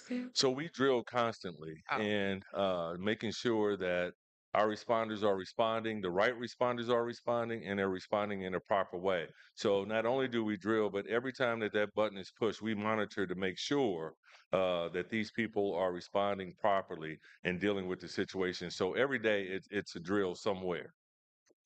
okay, thank you. Yes, ma'am. Milton Roberts. Thank you for your presentation. Quick question. I know that the firefighters and policemen and so forth and OSHA have put forth a bill to have numbers and things on the windows and doors so that we can identify locations. Is that going to be part of our buildings and grounds project, or is that something that you're working on, or is that That's something that I'm working on, and Okay. as you know, we attended that conference, and Yeah. that's something that St. Louis County has initiated, and I work closely with the police department, especially St. Louis County. So that's something that we are looking into and making sure, and hopefully we'll have that up in place in next year's Okay. presentation. Thank you. Thank you. Secretary Taylor. Good evening. Yes, good evening. You mentioned the hotspot times. Is there a particular school or certain times of the day that these hotspots They are happening? they vary, yes, ma'am. They kind of They vary. vary So it's for each not school, one each particular building. school. Yes, ma'am. Okay. Yes, ma'am. Are you able to give us those times? Not offhand, and I don't want to give up the ghost, No. Okay. and and let kids know where we are and where we're going to be. Yeah. You know, I said because when you mentioned it, my thought was the beginning of school and generally near the end of the school day. Yeah. Yes, I ma'am. just wanted to know. So yeah. So yeah. So I ain't trying to give up all your business, but anyway. And one other thing, because you are aware of those hotspot times, there is more security at those Absolutely. particular times And in those administrators. particular areas that Yes, you ma'am. won't I get have to give me. it up to the principals too, because Okay. they have done a really good job of leveraging people and making sure that it's not just a security thing, it's a Mhm. building administrator thing. So they have put their building administrators in the hallways, making sure that the presence is there. And I do have another question. Yes, ma'am. In regards to the cell phone ban, how was that going? It's going a lot better, as you could see from the other slide. There's only Mhm. been 2 suspensions from, Two suspensions. so that doesn't mean that they haven't tried and the students aren't in the protocol. It just means that 2 students have reached that protocol and have been suspended because they just would not adhere to the new ban. So I would say that's a great success, and I appreciate Ms.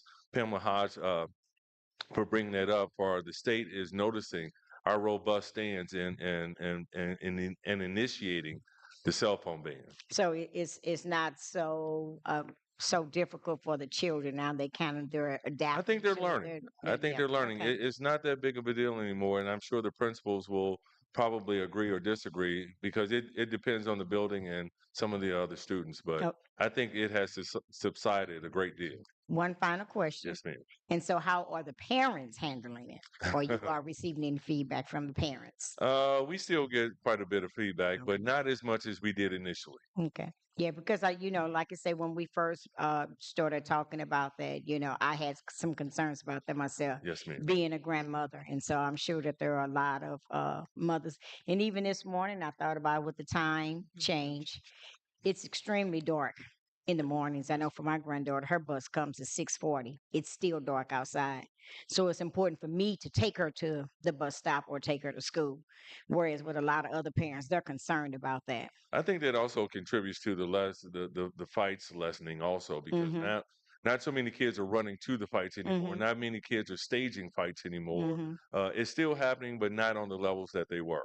Right, because they're not broadcasting it. That's exactly right. Thank you. Yes, ma'am. Ms. Humphrey, I have no questions. Mr. Milton Roberts. Actually, two. Again, on the cell phones, has any further thought been given to um, isolating our Wi-Fi channels in schools so that it makes it even less attractive because you just can't jump on the Wi-Fi. That has to be a Normandy school device because I know that's something that we spoke about. So I don't know the answer to that at this point. No, we haven't looked at that anymore. At Okay. least I don't think that we have. That hasn't been an issue because it's been a complete ban. So there's Yeah. no reason to have a contingency. Right. Well, okay. All right. And then my second question is, as we're getting the new um, multi-purpose spaces at the high school and also redoing Viking Hall, is there any type of strategy being put into place that includes administrators and teachers and community members and so forth to help you to monitor those spaces, just adult presence as we start to have more people coming on campus for those kinds of events? I think that's another conversation. Okay, that's fine. Just something came up in my That's mind. great. Well, I am really grateful for your presentation. Want to touch on something that's sort of been hinted to. Can you talk to us just briefly about our relationship with local law enforcement? This school district belongs to this community. We do not operate in isolation. Everything that we do has an impact on the community, and the community has an impact on us. And so those partnerships are really important. Can you give us sort of some insight to that relationship? Yes, sir. Actually, we have a great relationship with our local law enforcement. Me being retired police and working in Northwoods as the chief of police for a couple of years and being retired from St. Louis County, I have a great relationship with the other police departments. They are more than willing to help. As I've said in the past, Normandy's generational.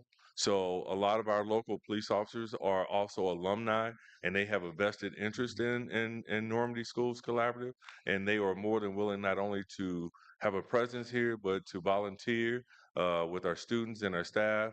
And it's been phenomenal. I mean, they are more than willing to jump in and do whatever we ask. And we meet once a month, and I have a strong voice in what the agenda is for each month. Wonderful. Great. Just want to make two announcements really quickly. The state of Missouri is actually looking at Yes, instituting a statewide ban on cell that's phones. exactly right. The work that we've done in this district has been influential in that. Yep. In addition to that, our own district is being celebrated tonight on Channel 4. Melanie John, is that her name? Melanie Johnson with Channel 4 is highlighting our district and its work tonight. I think we missed the first broadcast. It was about 4:30. But superintendent and some other staff members will be featured in that. Good work, chief and entire district, on implementing a very difficult challenge. Hats off to you. Thank you, sir. Hold on, I did have one I hope quick this question. is positive. It's Yes. well, Please. it was just a follow up. It was a follow up on an earlier issue. At one time, you were having issues with walkers on Natural Bridge. Is that now under control? Well, it's funny that you mentioned that. It had been. It had subsided a great deal because of the presence of the police officers on the street and assisting us and making sure that our kids are making it home safe. And yesterday, in particularly, we had a couple of incidents, but they were not coming straight from school. There are local little entities that allow them to go after school and hang out. So there was some issues after school after they had come from those other entities. So they were not coming straight from school. Nonetheless, there are students, and our security was still on duty and responded along with the local police department. Yeah. And I think, and Mr. Naves can probably help me with this, and probably Ms. Sutton, a lot of our kids were identified and are being dealt with as we speak. Okay, thank you. That's the partnerships Yeah. that That's the work. Thank you partnership. so much. Yep. Can I make one more comment? And this is a thank you for you. Oh, But the cell phone ban, that's a big deal.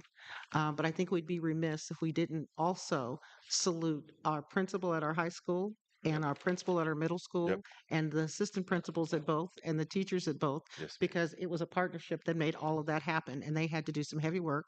And I'm going to add, let's also salute the operations folks, because our bus drivers had to get in on it as well, because there were things that were happening, to kind of make things delayed and so forth. And so that was totally a total Normandy effort. Everybody was doing it. Okay. And so I want to make sure that, in addition to celebrating you, that we celebrate all those other people that had to have a piece and a part to make that work. Okay. And the families out there too. Okay. Everybody has to do something. Great. Thank you so much. All right, sir. We'll move on to item 6.07, Power Schools.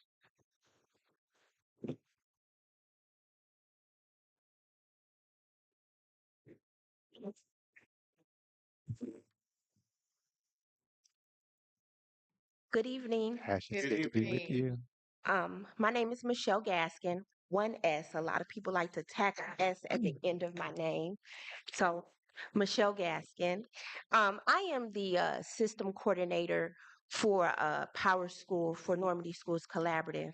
As Dr. Triplett tells me often, that I have to keep my mind in the game because I have one of the most important jobs for the districts. I am responsible for training everyone that deals with Power Schools, teachers, counselors, my clerical staff, admin. Did I say counselors? Counselors and district admin. So I'm going to tell you a little bit about what it is that Power Schools have been doing for Normandy Schools Collaborative. In 2023-2024, the district adopted Power Schools.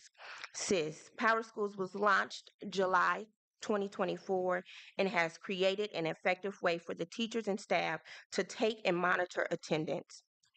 Since adopting the database, you guys have already heard that our attendance has went up 20%, and it has also decreased our discipline as well.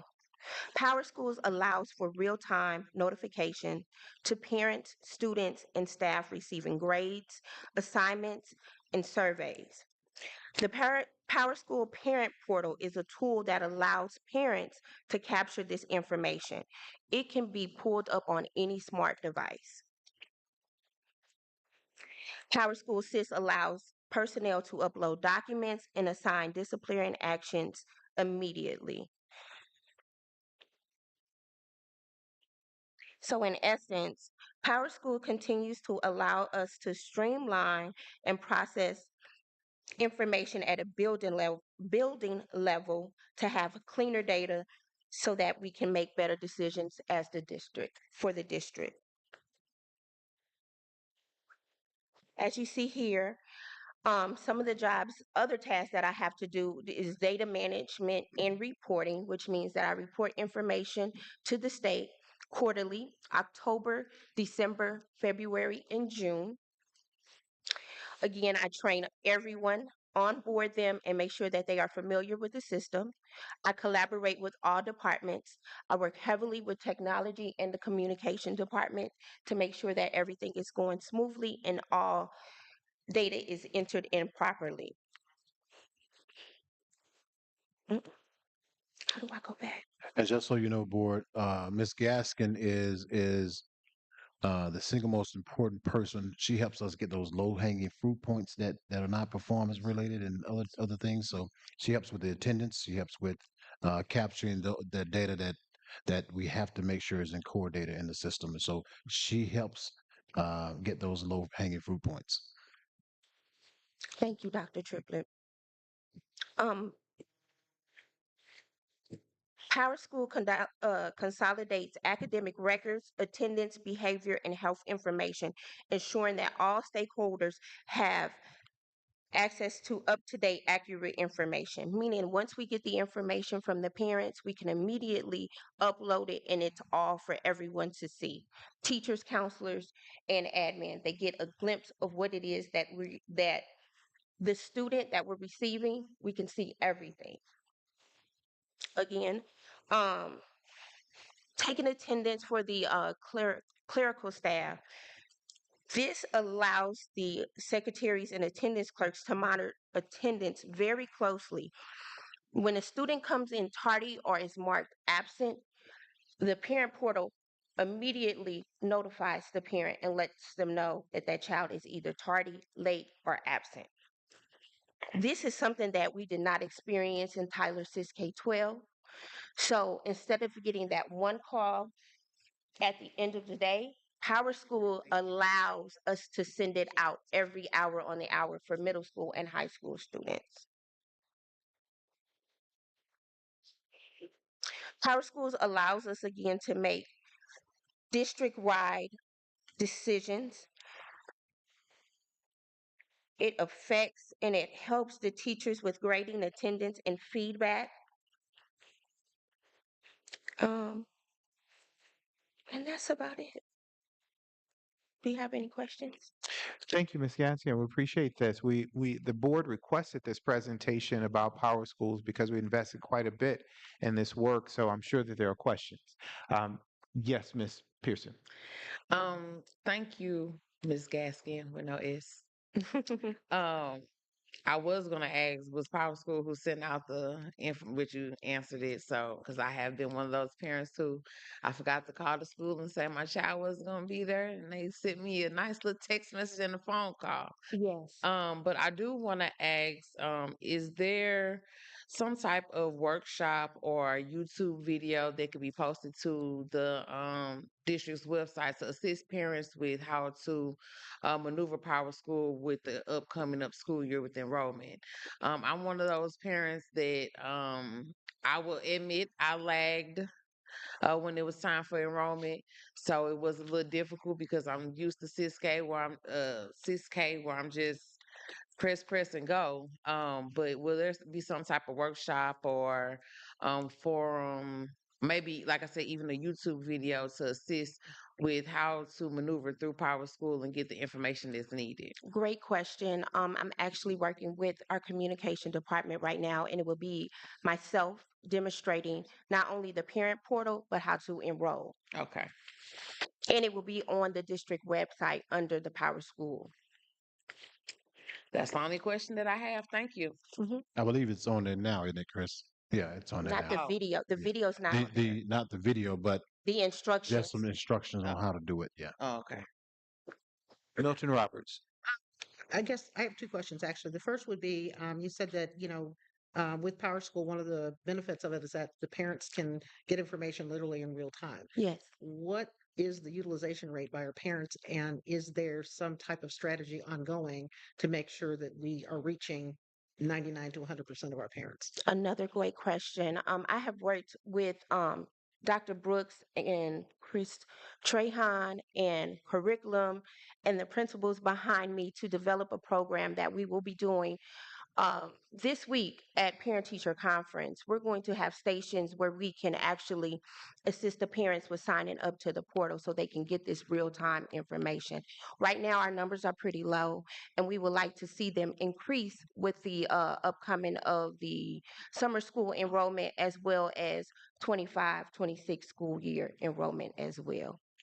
So yes, we do have a plan for that. Again, we're going to do the video of myself step by stepping. And my office, I'm always available. I have assisted many of parents when they call me, and I'll just take the time and say, hey, let me walk you through this. I have parents that come up and see me. They bring their smartphone, and I just take the time and go ahead and walk them through it. It takes all of about 10 seconds. She's talking about me, y'all. Mr. Humphrey. First of all, thank you for the presentation. I think as I listen to the other board colleagues, I think one of the things that would be helpful, because you mentioned that the current parent enrollment at Power School is low. Yes. So what I would ask for is going forward, if we could get a report that gives us a current baseline of how many parents we have, and then as you're doing that work, a monthly update, because you indicated that parent engagement is one of the tools. And so I know one of the things that the superintendent has said, that there's been times when letters have gone out and text messages and you're getting wrong numbers and things like that. So I think it's important, because Power School is data rich, that we start to report on our level of progress in getting parents enrolled and engaged in Power School. So if we could get that monthly report just showing us, okay, here's where we are in each month. And because right now we got, 2,800 kids, and if we don't have a larger percentage of those kids and the parents engaged in the portal, then we're not getting full benefit of what we have.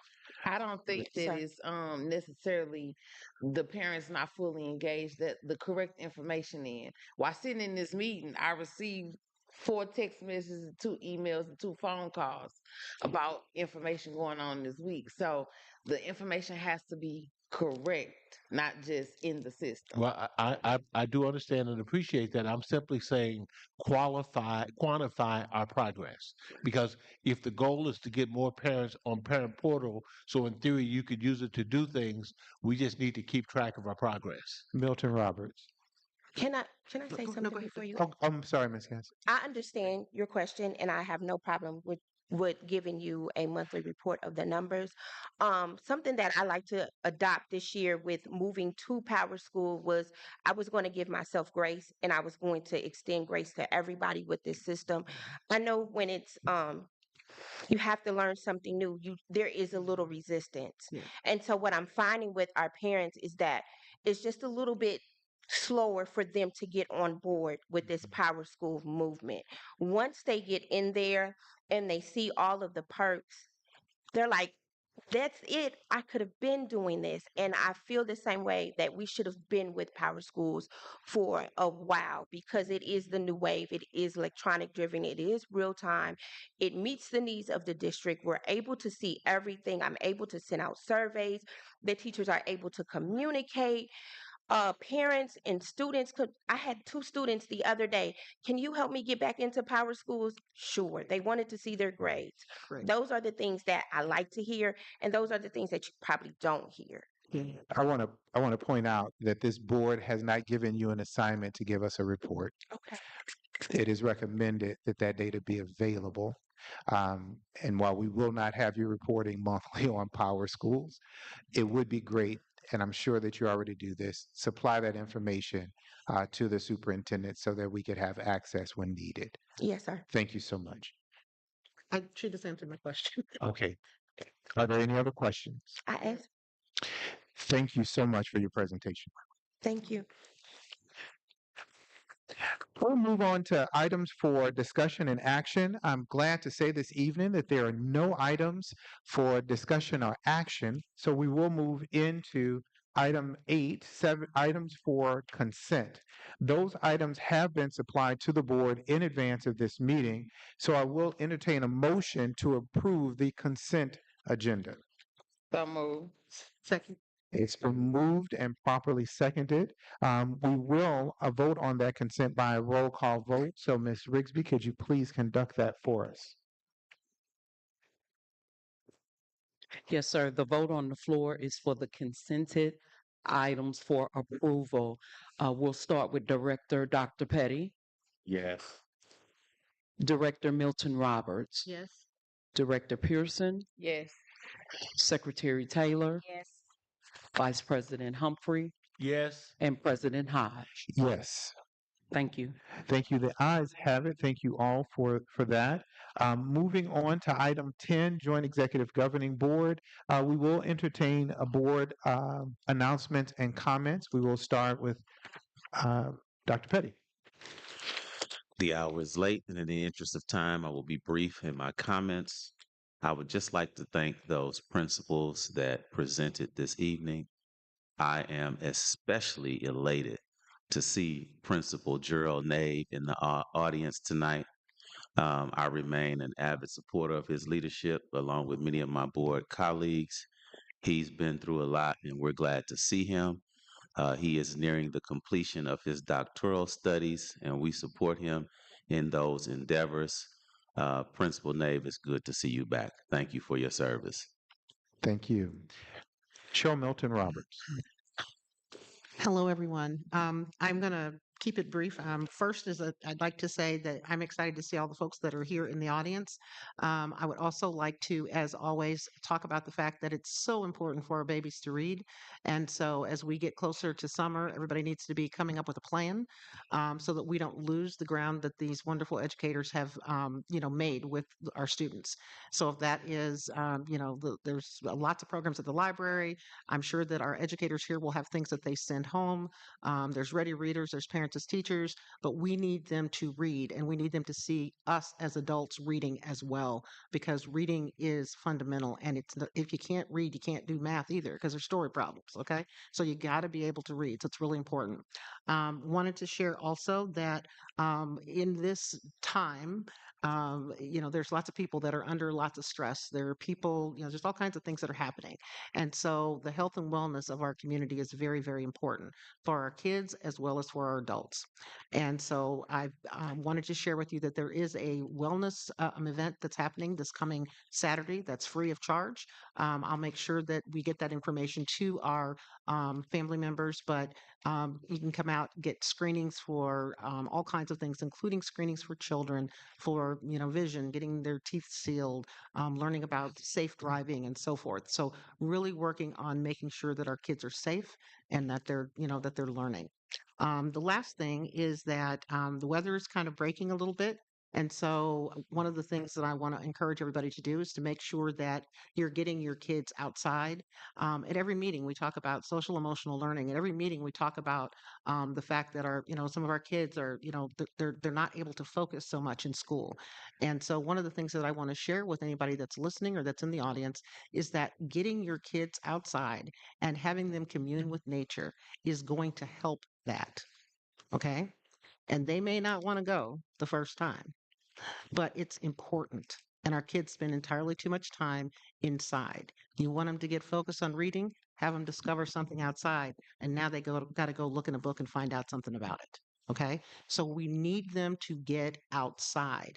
We've got a trail that goes through our area. Take them for a walk. St. Vincent's Greenway, and so forth. We've got all these resources. The last thing that I would like to say is that as a community, it's really important that we all work together. We're going to save us. Okay? I mean, we're sitting here, we're listening to all these educators. They're ones that are putting in the effort and the time to make sure that our schools are doing what they need to do. And we need all of our parents and all of our community members to support and help them in doing that, because we're the only ones that can make that happen.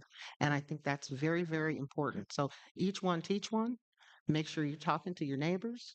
Make sure that you understand that all those kids are your kids, whether they have your last name or not. All those kids are your kids. You see them doing something crazy and they're going to get hurt, you need to say something. Okay. And I'm old school. Okay. We got to stop this stuff where we act like those aren't our kids. They're our kids, all of them, every last one of them, from pre-K on up. And I'll be looking forward to hearing a little bit more about signing up for school and so forth, because I want everybody to take that as their personal responsibility. That Dr. Triplett is not having to look for babies on day one, but that we got people standing there wanting to be in school on day one because we're having such good success. Okay. From pre-K through 12th grade. Okay. Because we can't have anybody leaving here, no one that can't read, as Dr. Triplett's always saying, that they're not career ready, because nobody's going to save them but us. Nobody. And I mean that from the bottom of my heart, because I'm looking at what's happening in the world. It's us. That's all I got to say. And I appreciate all y'all. And I'll see you outside gardening, because that's where I'm going to be. Thank you so much. Director Pearson. Good evening, everyone. I want to say thank you for everyone for recognizing us as school board members. Thank you. As the youngest person on this board, my patience be tested, but it's all for our great students and our children. I believe that their education is top priority. So thank you again for recognizing us, because without the students, we wouldn't be here. Speaking of education, we know that our current administration plans to demolish the Department of Education, but that's when we step in as a community to make sure that our students still learn. Whether it's small steps or great steps, make sure they learn. So, spring break, make sure that they read. The library has a reading program. It has different incentives. It starts even from newborn to adults. And it's free. They also have a program in, if you owe them fines, you can take them canned goods.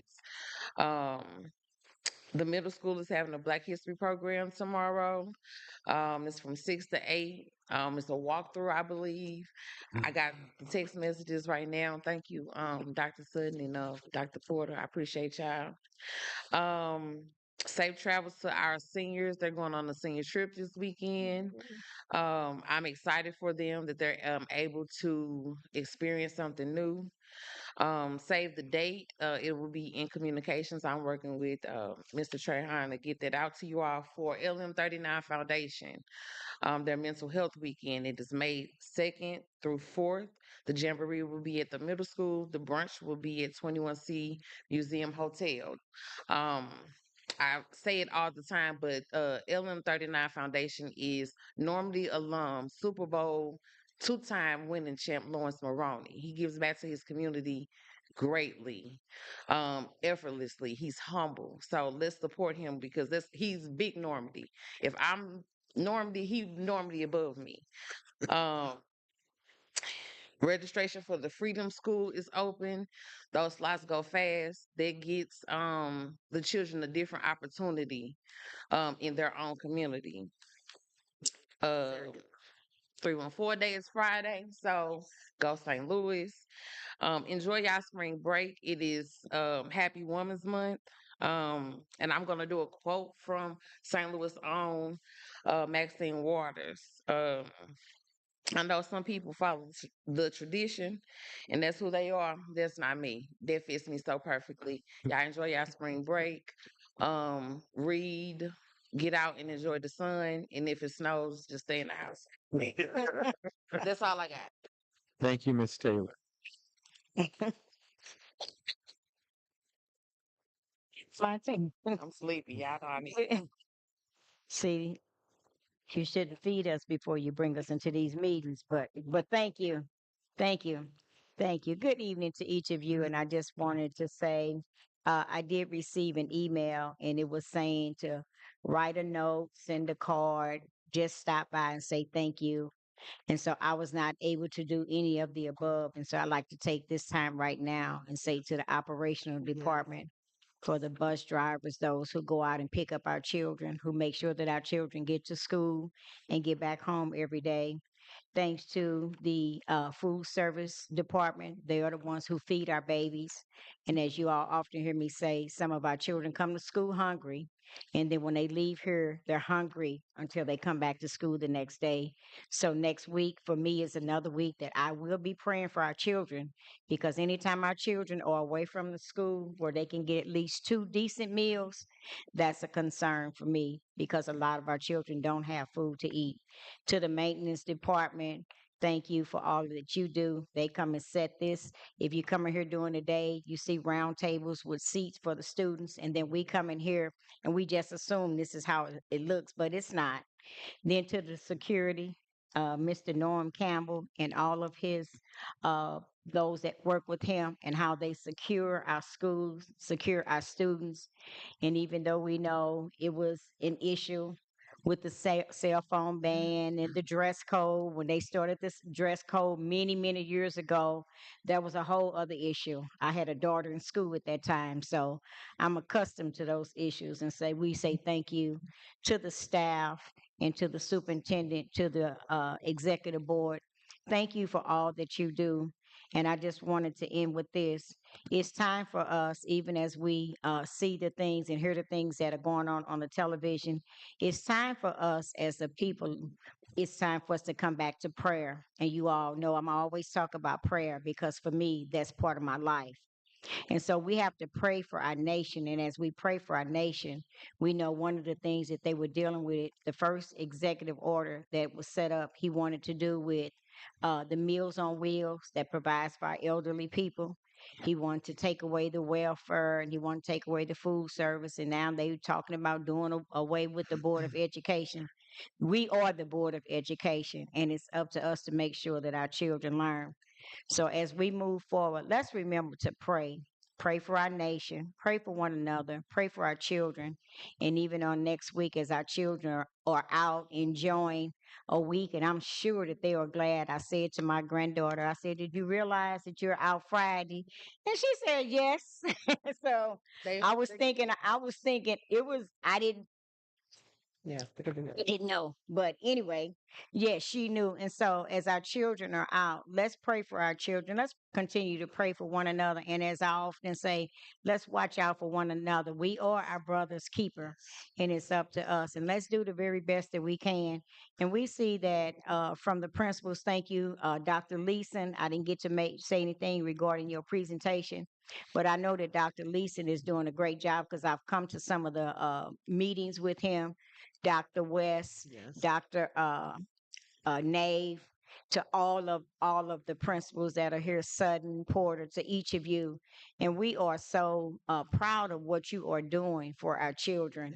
And so I just say on tonight, thank you all for being a part of the Normandy Schools Collaborative. I'm glad that I'm a part of it. Even though I did graduate, I am a Sodan Tiger. But I am a Normandy. I've been in the Normandy School District for over 26 years now. And so Normandy is my community, and I want to make sure that our children succeed. And so remember, pray one for another. Ms. Taylor, Chief is a doctor too. And Dr. Campbell. Yeah. All right. It's really. Are you a doctor? No, I actually have a doctor too. Everybody else. Dr. Quack Quack. Dr. Trey Hahn. Yeah. And I used to call His Carter. honorary doctor. And I used to call Carter Brooks doctor, and he said, "Miss Taylor, I'm not a doctor."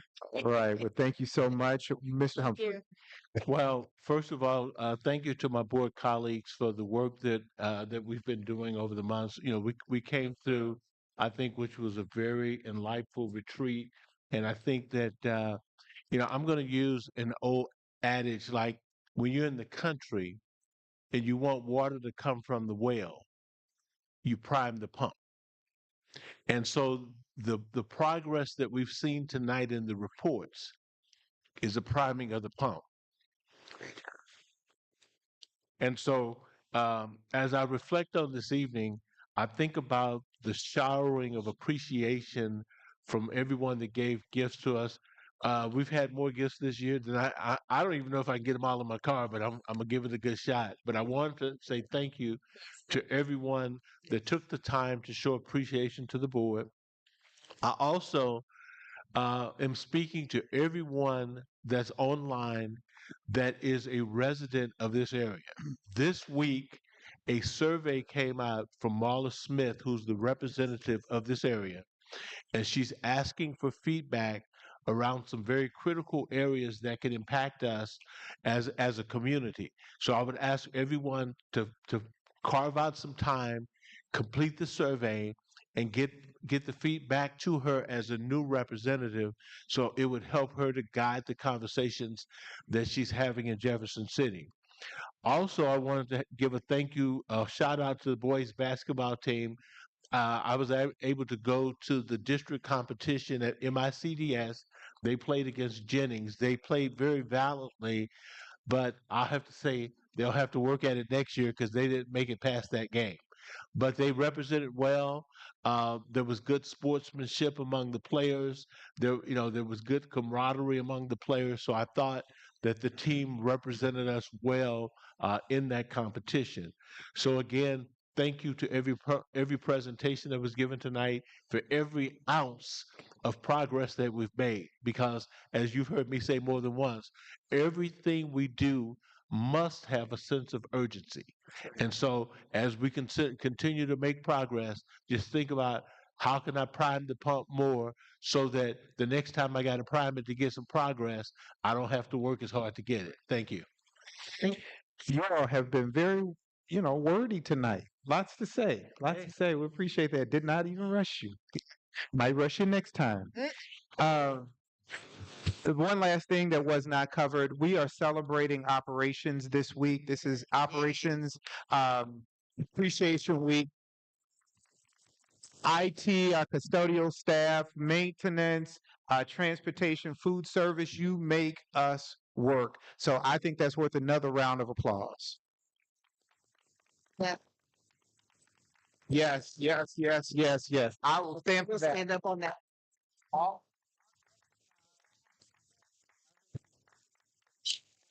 Only because of Willie Rob. Okay. I'm just kidding. Thank you, Evelyn Days, for your Yes, your no, thank leadership of that department for us. I'm going to move quickly forward. We've given the superintendent an extended amount of time to update us on a few things this evening, so I will not delay. I will turn it over to our superintendent.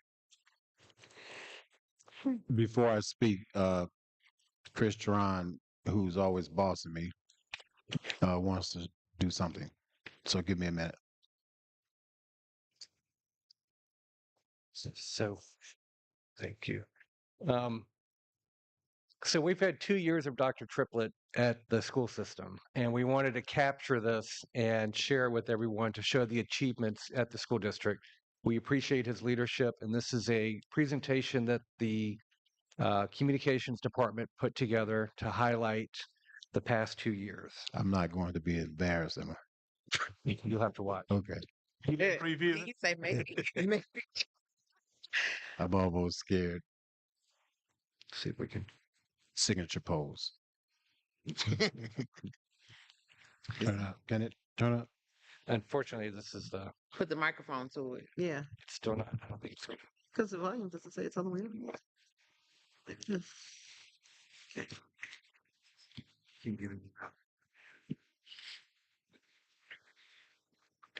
You know this working because he was in the heat. Sounds working. It's just really loud.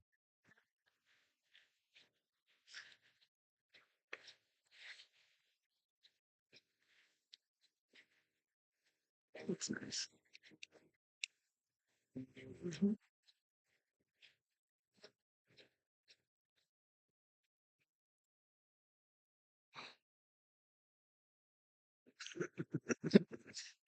I like those.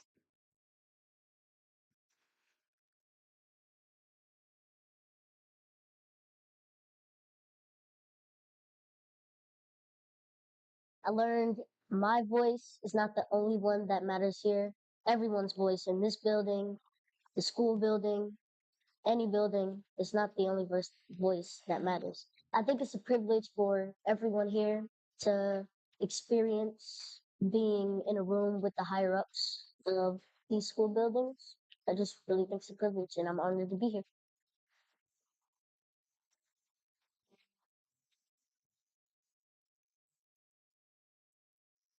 Serves as a mentor. He acts like a big brother. He makes sure we get the work done, but still have fun at work. He's very genuine and true to who he is. He embodies his best self, and this understanding ties deeply to his ability to be self aware. I have met people who are good people but not good leaders, and I have met people who are good leaders but not good people. And Dr. Triplett happens to be both. He's a mentor. He's a leader among men. He's very caring. He cares about us. He cares about our family, and he cares about how we lead in each department. He models for us what he expects. He is the epitome of a true leader.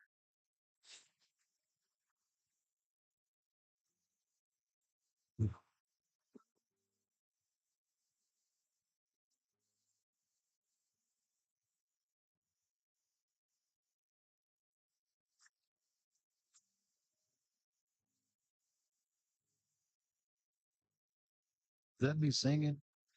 Cut that part out. Where the sound is. Return the sound. Yeah, you'll need that sound.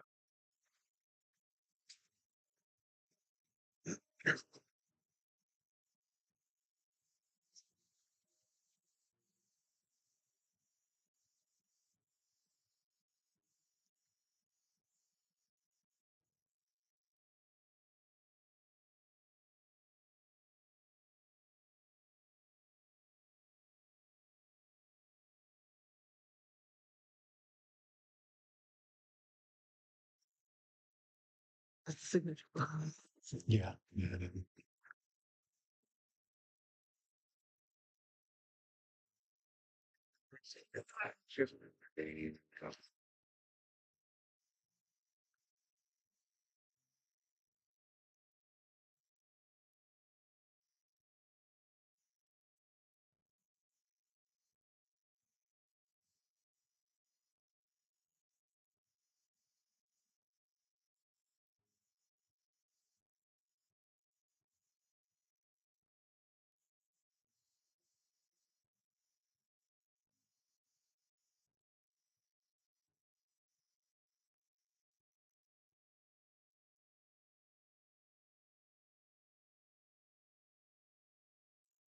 That's great. Let's give it up for our superintendent.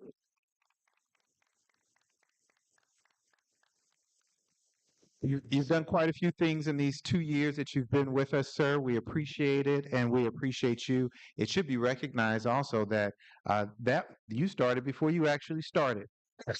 Before you had a contract with the district, you began serving in this district. So we appreciate you, and we hope you know that we appreciate your service to this district. So thank you. Can we give another round of applause for our superintendent? This is truly hard work, right? So I want to give a few updates and a few dates. Thank you, board, for all that you do, despite everything you hear. You're still here. Ooh. So I thank you. I think is an amazing supporting cast. My executive cabinet, my executive leadership team is absolutely phenomenal in this work. Those are the behind the scene people who you don't see, who you don't hear from, who is really laying foundations and making sure we knock out all of the bushels that stand in the way from our students achieving academic success. So I thank all of you, thank all of our teachers and all of our support staff. Thank you so much. So you deserve yourselves a round of applause. And I thank advocates like Ms. Pam Westbrook Hodge, absolutely phenomenal advocate. You think she works here? I mean, she's that big of an advocate. And people like the mayors of the 24/1 footprint and the Legacy Center, Beyond Housing, all of those people, Yasi, all of those people do amazing collaborative work with us, and I truly, truly am appreciative. So thank you so much. March 13th and 14th are our parent-teacher conferences. So parents do come out in droves to our schools, so you can visit our schools and have conversations with our teachers and staff and each other. And you can see the wonderful work that's happening in our schools. March 27th, 6 to 7:30 at Behind Housing, our joint executive governing board candidate forum will happen. On the 26th of March, we've created a district-wide incentive committee designed to incentivize our staff for the good things that they're doing. So we want to pour some incentives behind the great work that they're doing and show that we appreciate them, because we know we're in a field where it's not about the income, it's about the outcome. So we want to show appreciation some kind of way to our staff. April 2nd, our high stakes exams window open from April 2nd through May 2nd, I believe. MAP testing and end of course exams begin and ends. March 13th, our students will be taking ACT. The 13th of April, they will be taking work keys, and the 8th of April, they'll be taking acupuncture at the high school, I believe. On March 13th, summer school registration begins. The summer school this year will be from, oh man, the best holiday of the year, June 4th. Yeah, I'm not gonna tell you what that day is, but just kind of go with me. From June 4th to July 3rd, summer school dates. There will be no school June 19th. Now, the district will be presenting its 2025 summer school plan to the board next month for approval at the JGB meeting. So please stay tuned. In November 2023, we began surveying the community about people who were interested in being on the strategic plan committee. Since then, we had about 10 meetings, and those meetings consisted of researching data on the reformation plan that exists here in the 24-1 collaboration, the current strategic plan, iReady data, map history data, to develop what we think will be a really formidable and goal-oriented strategic plan. So we've had 10 of those meetings. We solicit information from our student advisory committees, our parent committees. All of those committees we solicit input from to make sure that we have a really, really well-informed strategic plan moving forward. The plan moving forward with our strategic plan is to present to the board in May for information a draft of what that strategic plan will look like. And then in June we will submit for a recommendation for approval. So stay tuned for some amazing things yet to happen. And we're just getting started. We've been doing amazing things, and people are starting to recognize the amazing things we're doing. So keep doing, keep driving, and know that we have a lot of people supporting us. We have just a few naysayers. We don't have a lot of naysayers. We have a whole lot of people supporting us. So continue the work that you're doing. Continue to drive our children forward, because they need us. They don't even know they need us, and they need us, right? Sometimes we don't know we need each other, but we need each other. So let's lean on each other. Let's become each other's thought partners, and let's push forward in this work. I stand in support of you. Board president, I'm giving you another title already. Yeah, honorary superintendent. Yeah, honorary doctors and honorary superintendents. So we gave a lesson. I always give a lesson in our cabinet meetings, and we talked about leadership, a leader and boss, and that a true leader embodies both. And you have to know when it's time to be a leader and when it's time to be a boss, right? And there are many times we have to be bosses for people, because some people just need to be led that way. But we also have to find this side that says, now it's time for me to step out of my boss shoes and be the leader, because a lot of times people need to be led that way. So understand that when we start talking about people and moving people in the right direction, people are looking forward to it. People are looking forward to the work that we're doing. They're looking forward to the next time they can smile and say they're a part of Normandy Schools Collaborative. So be proud of all the work that you're doing and you'll continue to do. Continue to make our board proud to serve on a board that is not being compensated monetarily. So the other ways we can compensate them is by doing the work that we do day in and day out that we know how to do. So this night, I thank you. I not only appreciate the board, but I appreciate all 400 some odd employees, 2,800 students, thousands of parents. I appreciate you, partnerships, partners, all of you. Thank you so much. Thank you, sir.